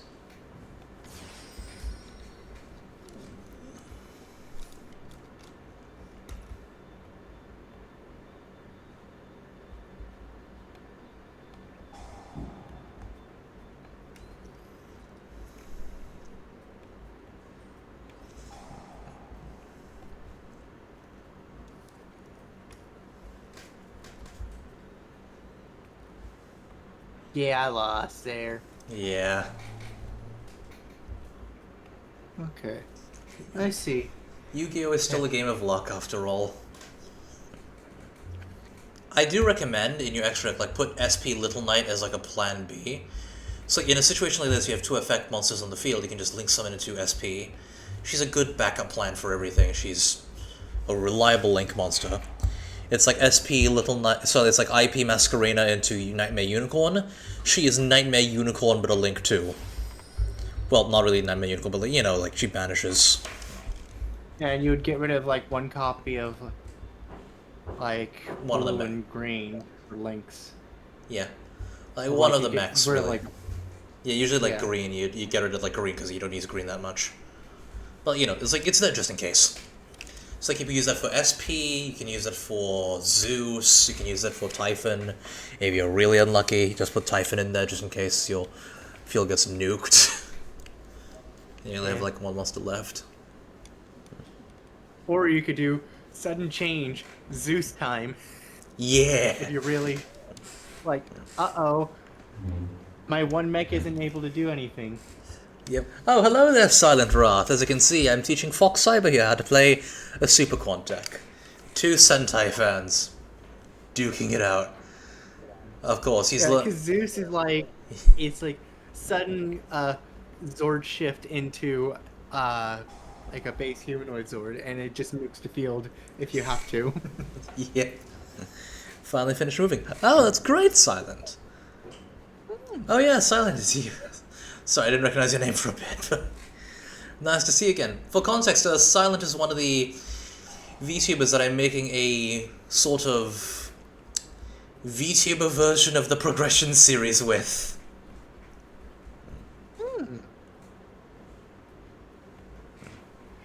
That's cool.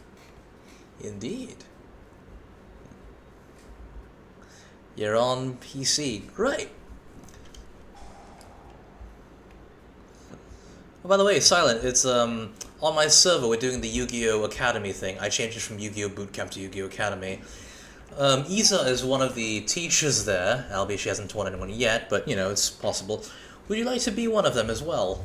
One of the people teaching some VTubers to become new duelists. I think Cryptid and Alu are going to be using Lunar Light, actually. Okay. Yeah, I'm seeing like 2 different super. Let me see. Look at Matt. Yeah, I'm seeing 2 different super yummy decks. Ah. Oh, heck yeah. Oh, yeah, alright, perfect then. Just from looking it up. So click the bottom link. The bottom link is the correct one, if not the top link is. I'll give you the moderator roles, and specifically I'll give you like the roles which will let you become like a duelist teacher.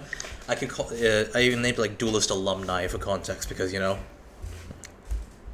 Oh, it also shows combos too. Yep. And now for one final duel, you will be fighting a different Sentai team. Oh, I know who it is. Yeah. Do you have a trip to New York? Do you have a trip to New York City on the 29th?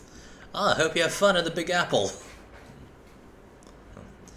I wonder what the food there actually is like. Also, do people there happen to speak in that Italian-American accent? Wait, Master Duel still has Max C? Yes, it's limited. Baby steps, you know, baby That's steps. better.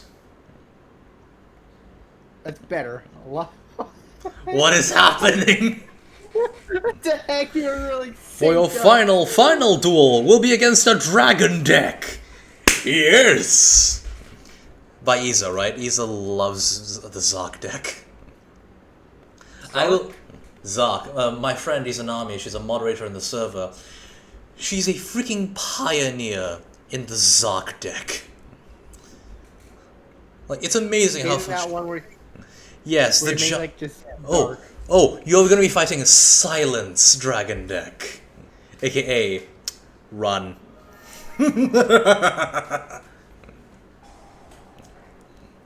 Like Dragon Link, or like what? What kind of dragon?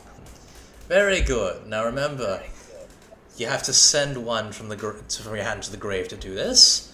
So be very careful which one you use.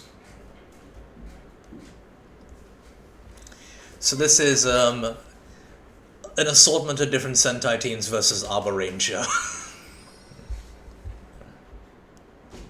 And you'll notice from the card Dynamorphia Frenzy, it resembles the background of Bakuryu Sentai Arbor Ranger.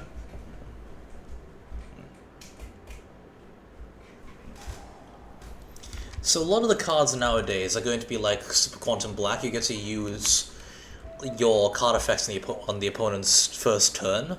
So it's a bit more like a fighting game, you see.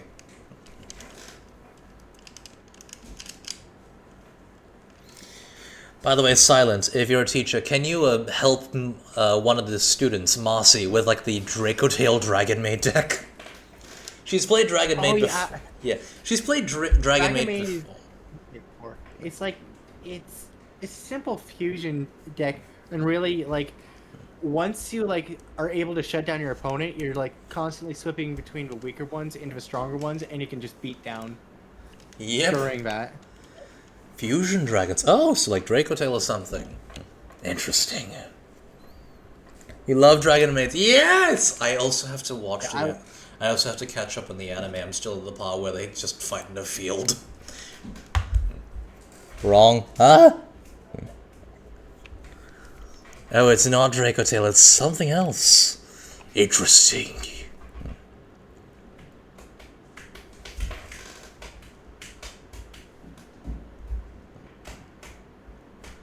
The Dragon Maid gimmick is this. Oh, I think he was talking about the Draco Tail gimmick, actually, Silent, but I think it would be useful to actually explain the Dragon Maid gimmick as well. no, I believe I was actually explaining the Dragon Maid gimmick where like they have like two forms and you can easily and they swap between them. Oh yeah, They're that's they change true. and they don't have many fusion. They only have like two fusion monsters that facilitate getting out even more Dragon Maids on the field. They have a third. They have a third They have now? a third now, who can summon herself by banishing it from the field of the grave, and then during the opponent's standby phase, she can fusion summon another dragon maid by shuffling materials from the banished. Get your maids and the dragon forms from the field or the graveyard. Yeah, it's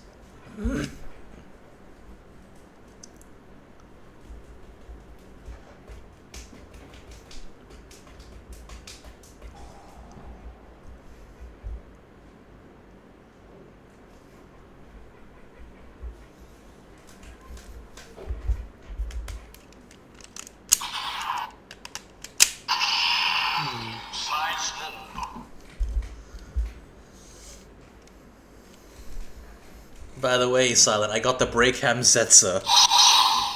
I got the actual weapon of Kamen Rider Zets, and I still have the Zets driver along with all four of the main capsums, the Knight Invoker faceplate, the Erase capsum, and the Machinery capsum.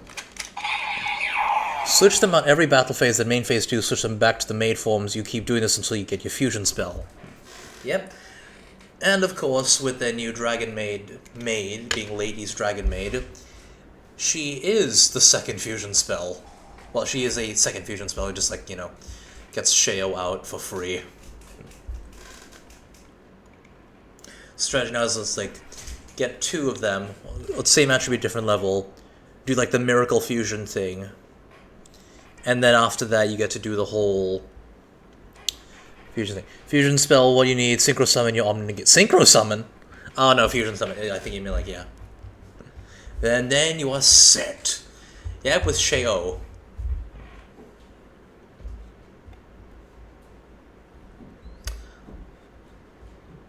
Bakuryu Gattai.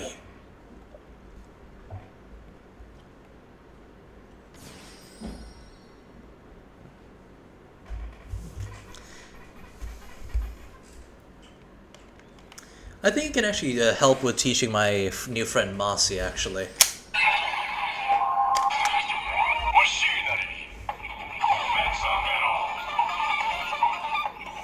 Now you can synchro summon Blue Eye Spirit. Holy shit.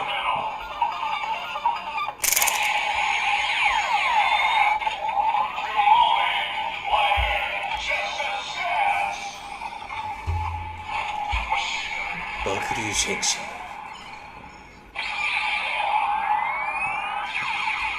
Wait, how can we synchro summon Blue Eye Spirit Dragon? I think it's the the other archetype that's mixing with Dragon Maid that has tuners in. I think. The Blue Eyes one? Because I know that Draco Tail has no tuners. One tuner and one or more non-tuner Blue Eyes monsters. Yeah.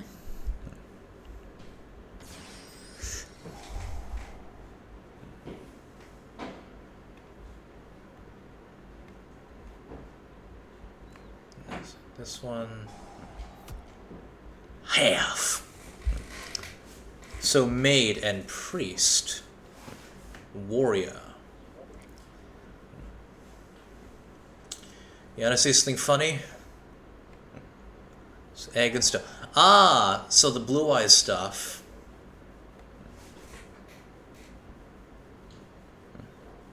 Yeah, I think you can definitely help Marcy with this. Hold on, join the server. I'm gonna grant you permissions.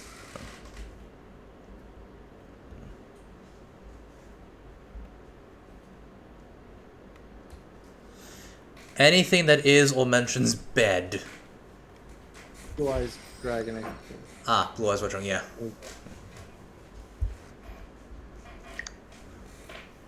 So the blue eyes tunas with the eyes of blue tunas, yeah.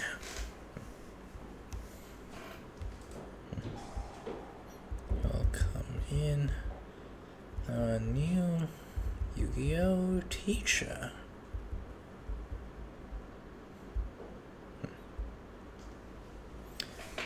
Oh, sorry. Gonna just be granting him some mod permissions. Well, not mod permissions, but like edit roles. Duelist alumni.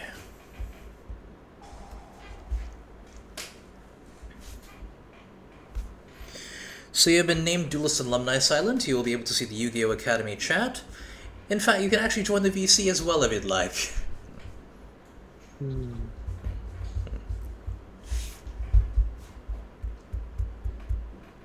It will be right next to the captain's log and Care Bear's diapering services. What? Blame my head mod. Hey, Silent. Blame my head mod, Care Bear. Whenever she teaches, she likes to baby us. Nothing to worry. Hello, chat. Hello. Hello, Silent. It's been a long time. I know I've been in the middle of a move and all in work and school. Oh. I see my little guy coming up too on stream. Oh, so it's just Zork Turbo. But Zork's effect is negated. Here's the thing: if you activate there's a second effect in this thing. Yep. So the little guy, that is Fox Cyber, one of our students who originally was going to do an automat deck, but has decided, nah, Super Quant now has new support, so I'm going to use that instead. A wise decision.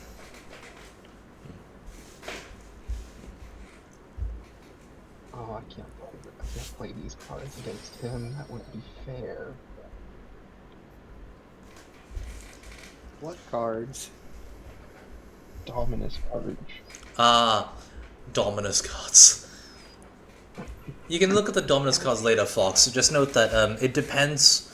You being able to use it depends on the attributes you have in your deck, because they will restrict the attributes of the monsters of certain attributes from being able to activate their effects. So they can't be used in every deck. Okay. Which card would I send off of? It's what, send? Who do you send again? I don't have blacks to send. Off of Zeton, I can't remember who to send. So you send white in order to make black. White, and then you get black out, then black activates to get out Luster Rex. But in this case, it's more... You activate it, you dump the one that you want for the mech, and then you get out black. Then black is able to scoop up that guy in order to make the mech you want. Okay. You can also use it to bring out the other rangers if you do need it.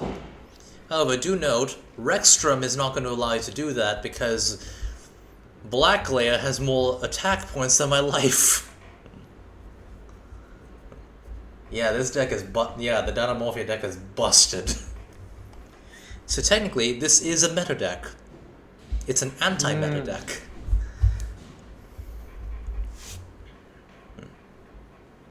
Yeah. I'm gonna have to see about like the yummy inclusions for the super quants. Don't ever play Yummy. Don't ever play Yummy. Don't play Yummy. Why? You will not be liked. Nobody will like you. Yummy is cancer. Because it can do a lot of stuff. Now, the main gimmick of Yummy is that it synchro summons your opponent's turn, And then the synchro monsters contribute themselves to summon out the little guys, and then the little guys have effects when summoned via synchro monster, and then they just disrupts it. But they can also mix with a shit ton of other decks. Like, you know, like a Orcust, right? How it was in toss format, where it could just like be splashed into anything. Yeah. There's a deck called Mitsurugi, where they are basically the new Orcust. If you can search out reptiles or a level 8 ritual, you get an Omni Negate with a force discard, another Omni Negate, and a board nuke. I do not remember how to make a new deck on this. Oh, do a save as. So like type in the name of the new deck and then press save as on any deck you have currently.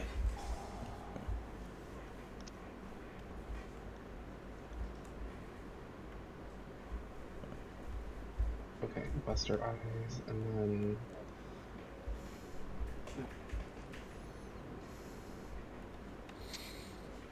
I swear, I forgot everything about this stupid app.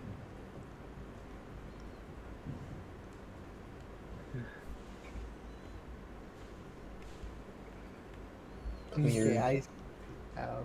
Okay. Yeah. Say... Oh wait, I forgot. The defense is the same. As you can see, I have 63 life points left, and yours is a 63 attack. Getting into the weird numbers now. You're getting into the weird numbers. Yeah, that's what happens when you round up. Do you remember how to import this dueling book deck? I do not recall thinking it has something to do with the code, maybe?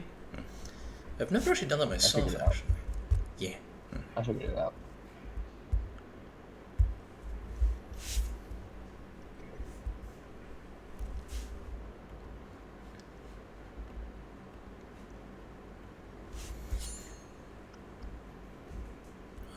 I wonder if Yeah, and you someone's won.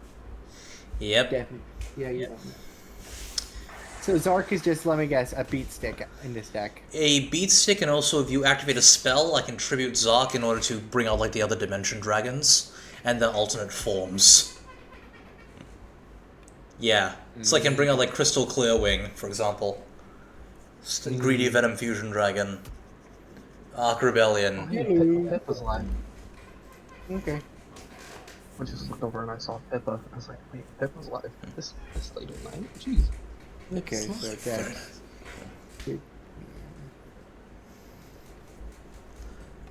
Alright, so currently, how are you feeling about knowing with the deck in question?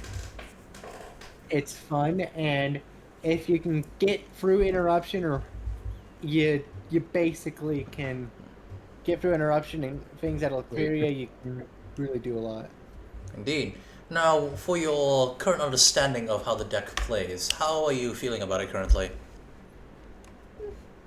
I'd say somewhat. I might do some more testing myself later on it, but I'd say I have somewhat understanding, and it's like pretty simple on what you do. Alright? Combos So how very... do you feel about quick match against Brick Eyes? How do you feel about a quick match against Brick Eyes? Brick Eyes? No, none of the new OCG cards, right? None of the Neo OCG cards. Maybe. Oh, were you around for Flawunderies by any chance? I added Fuwalos to my deck. Wait, S. Oh, S:P, Little Knight. Yeah, P. Oh, SP Little Knight. That's fun. You'll see the little ninja girl. One Well- of her good Well, generic she's a supporters Nuginian, that fits actually. in Super Quant. One of her good generic supporters that fits into Super Quant. Because I got both copy of Zeus. Yep. There you go, Fawn. It's this deck. I don't know whatever good generic support fits into Super Quant again. Oh, your Buster Blader blue eyes. Oh, I remember that. Buster Blader deck, where you turn everything into a dragon. No dragon. Buster Blader says no to dragons. Oh, I remember this deck, Silent. Yeah, you're gonna kill everyone here. Not just that, but Buster Blader also gains attack for every dragon on the field. Yeah, he's like a monster. It's an OTK deck.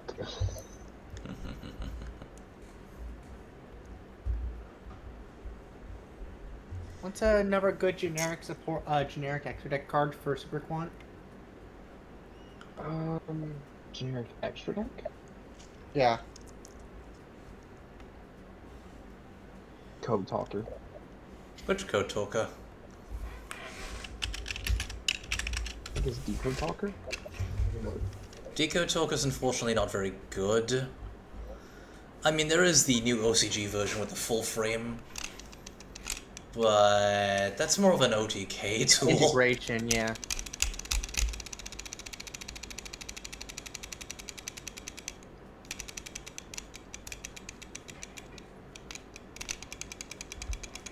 Access Code Talker, I think, is the one that I'm thinking of.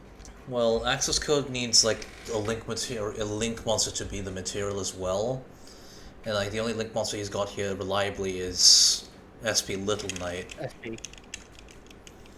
Let me see your deck, friend, or send me his deck profile. Right, Foxy, you can set it here in the side chat, and then we can actually see what your deck looks like. Yeah, I'll have to. How do I? Here, I know what to do. I was gonna say Windows S. I'm playing EDO Pro on my Steam Steam Deck Deck right now, so. Oh. That's new. Had a Steam Deck for at least like a year or so, or at least like year to 2 years now. Here, let me see one thing. Get singing. Oh, there we go. While we're waiting on that, here you can check out my There. you can check out my If you check Yu-Gi-Oh! Classroom chat, it's there. Oh, well, you forgot to put Zeus in. Zeus is in there. Oh, that's I your setup. removed an extra copy of the blue Grand Pulse Oh. right now. So, well, that's a nice setup. My setup's very cramped. I'll show you my setup. My setup, which currently has multiple glosses on it.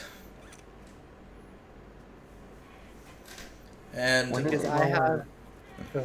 well, I'm gonna go and When plug did they myself. semi I'm limit gonna go. on- Can't hear anything currently, but I will go take a picture of my setup for you guys. I have no idea when they did, but thankfully, eventually, one day he'll be limited or fully limited or banned.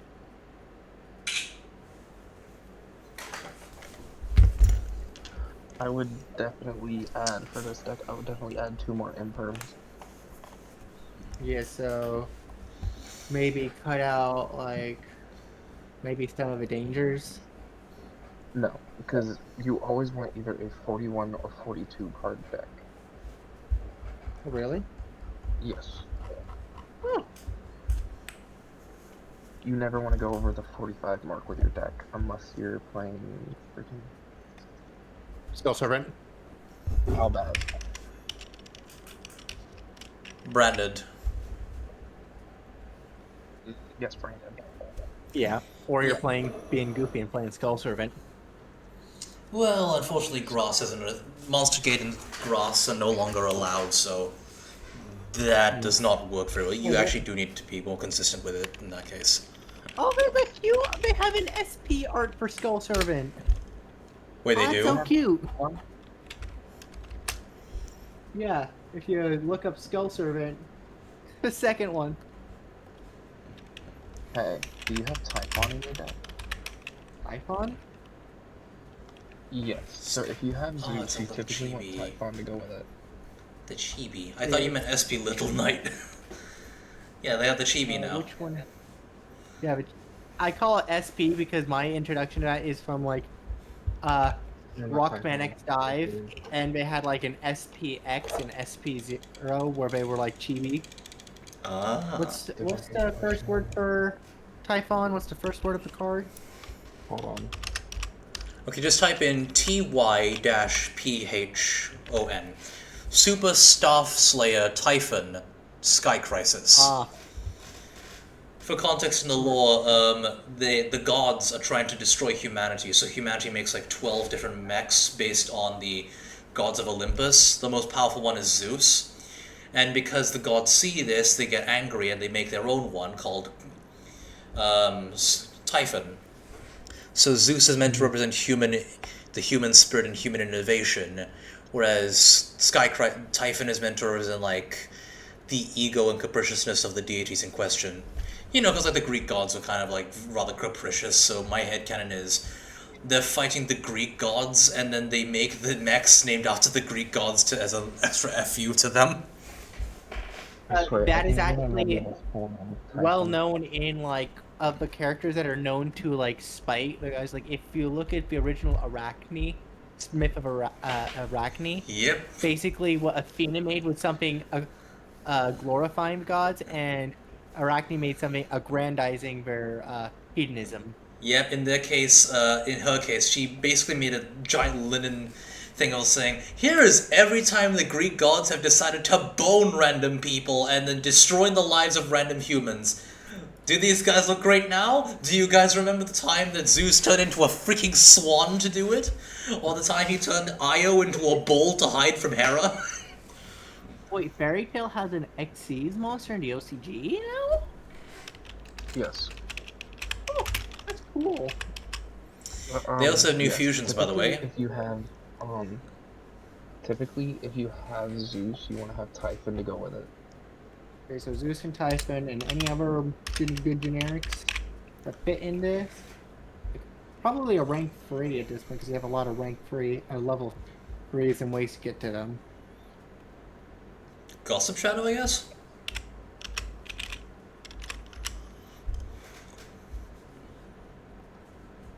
Because it's either another generic link or a generic rank 3 or... It's a number 75 rank, number 75 Bamboozling Gossip Shadow, generic rank 3 monster. However, I would usually recommend that instead of this, you'd probably try and like get to, the stuff easier. Yeah, so probably another link. Whenever it comes to Typhon, the reason you want him on your team is because if they summon something that you don't want on the field, you can detach one material from the card and bounce it back to the hand, and they can essentially they've wasted a summon. And also for Typhon, it has the effect that monsters with 3,000 or more attack cannot activate their effects. Ah, so that would have been a good counter to Yep. what's it called? Rexstrom. Yeah. Yes. Yeah, to the Dynamo. Yeah. It also acts as a counter to Great Magnus, because it's neither player can activate the effects. So, you can't activate the effect, no one can activate the effects of stuff with 3,000 or more, including Great Magnus. I can't activate the quick effect, so I'm stuck with just the tower Yep. light Yes. of Great Magnus. Which is still really good for Great Magnus. Because it still has the passive floodgate at 6+. God forbid they have a kaiju, though. Don't let them have a kaiju, they will activate that from hand. Yeah. And they will take your Typhon. I just had the funniest... What if the Black Layer mech, if we ever get one, is, like, we get, like, a card to basically exceed with your... It can exceed with your... like, a card that allows us to exceed with an opponent's monster. Right, because he's the Mecha Checker. So we get a... So we yoink an opponent's monster to create the black mech. That would be perfect, actually. I also named Black And Leia then for the Mecha Jack, the Robo Jacker. and then when we get like the clusterfuck mega, which has like white layer, the white beast and black beast as well as the main three, it just also has targeting immunity and can add materials to itself. And of course, it must be able to OTK even better, because that's what all of them do. Oh, and it'll be rank 13. Of course! It has to be. Uh-oh. It has to be rank 13 because like it's so excessive that it has to break through the limits. Like the whatever Baron his cards did. By the way, there are actually 2 rank 13s now. There's 2 rank 13s. Oh, what? Let me see something. Let me look. I gotta look at the level rank. We got we got Numeronius Numeronia, and Oh, we Raid have Raptor, because Raid Raptor, of course, it gets to excessive like that. because it ranks up and up and up until it gets to the top of the sky, and then it blows you up. Yeah, so Numerous Numeronia and Rising Rebellion Falcon. So if we make a third one, it has to be Super Quant. It has to be. Also, I really hope that if they do make that, they keep the God King suffix of Great Magnus's name, and they actually let it have it. Because it's called Choryo Kishin-o, which is super quantal. Kishin is God, is like a mech king. And Appaloosa? Huh? Yeah, they banned Appaloosa. Appaloosa. She was too good. When? Snake Eyes format, the Year of Fire. She was too powerful. I hate Snake Eyes so much. Yeah, this is fucking cancer. Actually, yeah, no, it's there not is cancer. It's burning us in hell. Yeah, a lot of cards have been... There is also like an engine which is based on Devil May Cry, the Fiendsmiths. I think Silent can tell you all about it. He's a very big Devil May Cry fan, as you can tell by his PNG.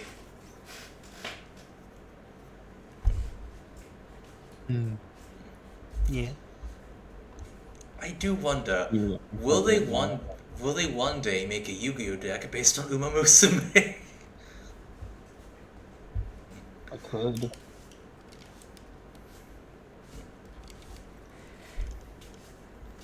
I also found a way to mix Lunalight with Fiendsmith.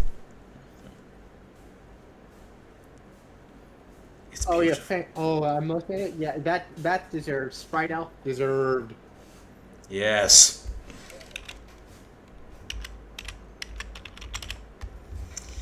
Sprite, Ryzield before Ryzield. And it did it way too well. Seriously.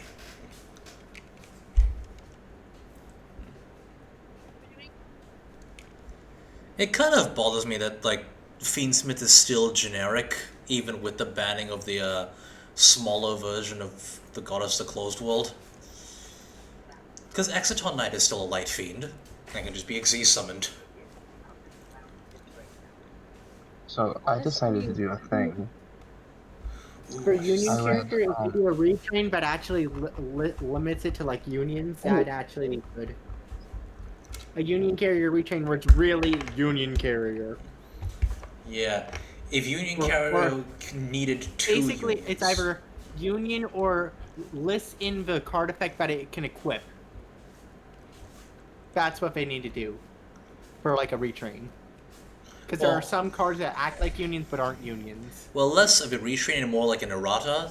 Because like, are you talking about like an errata where they kind of, change the card effect to suit the actual... They should never errata Union. They should rename Union Carrier to something else, and make a new. Because they need this as an example of what not to do with a card. This true. is like a staple banlist card of what not to do, and then make a new card that is the same effect, but it's limited to unions and cards that list equipping to another monster cards that within their effect list equipping to another card. So there was a card. There was a card. There was a deck that had that gimmick that I went against recently. Also, if you would like to join to play against me, just go to Yeah, I'm lock. just I yeah, have I'm just looking it's for like silent. one more card to finish out the extra deck. Like one more generic card. One more generic. How many cards do you have in your extra deck? 14. 14. Have you put in number 75 yet? Which one is that one again? Gossip's Shadow. So, The generic rank because 3. yeah, it's actually good to have because if you're like shut out of like your effects from like summoning other super coins, it's good to have at least because you have a lot of a lot of level threes at least. Oh So yeah, yeah, the should be good. expensive. Well, the used to be expensive, but not so expensive anymore. Card.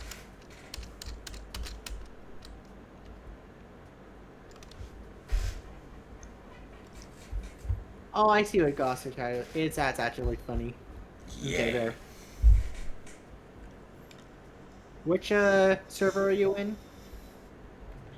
So I am in a locked server. Alright, I'm going to be done streaming for today. I'm going to be probably just like going to sleep. Oh, yeah, I'll It is probably be doing this under. one match and then going to sleep myself because it is almost 3 a.m. Oh, damn. It is under Silent Wrath 561. It's locked.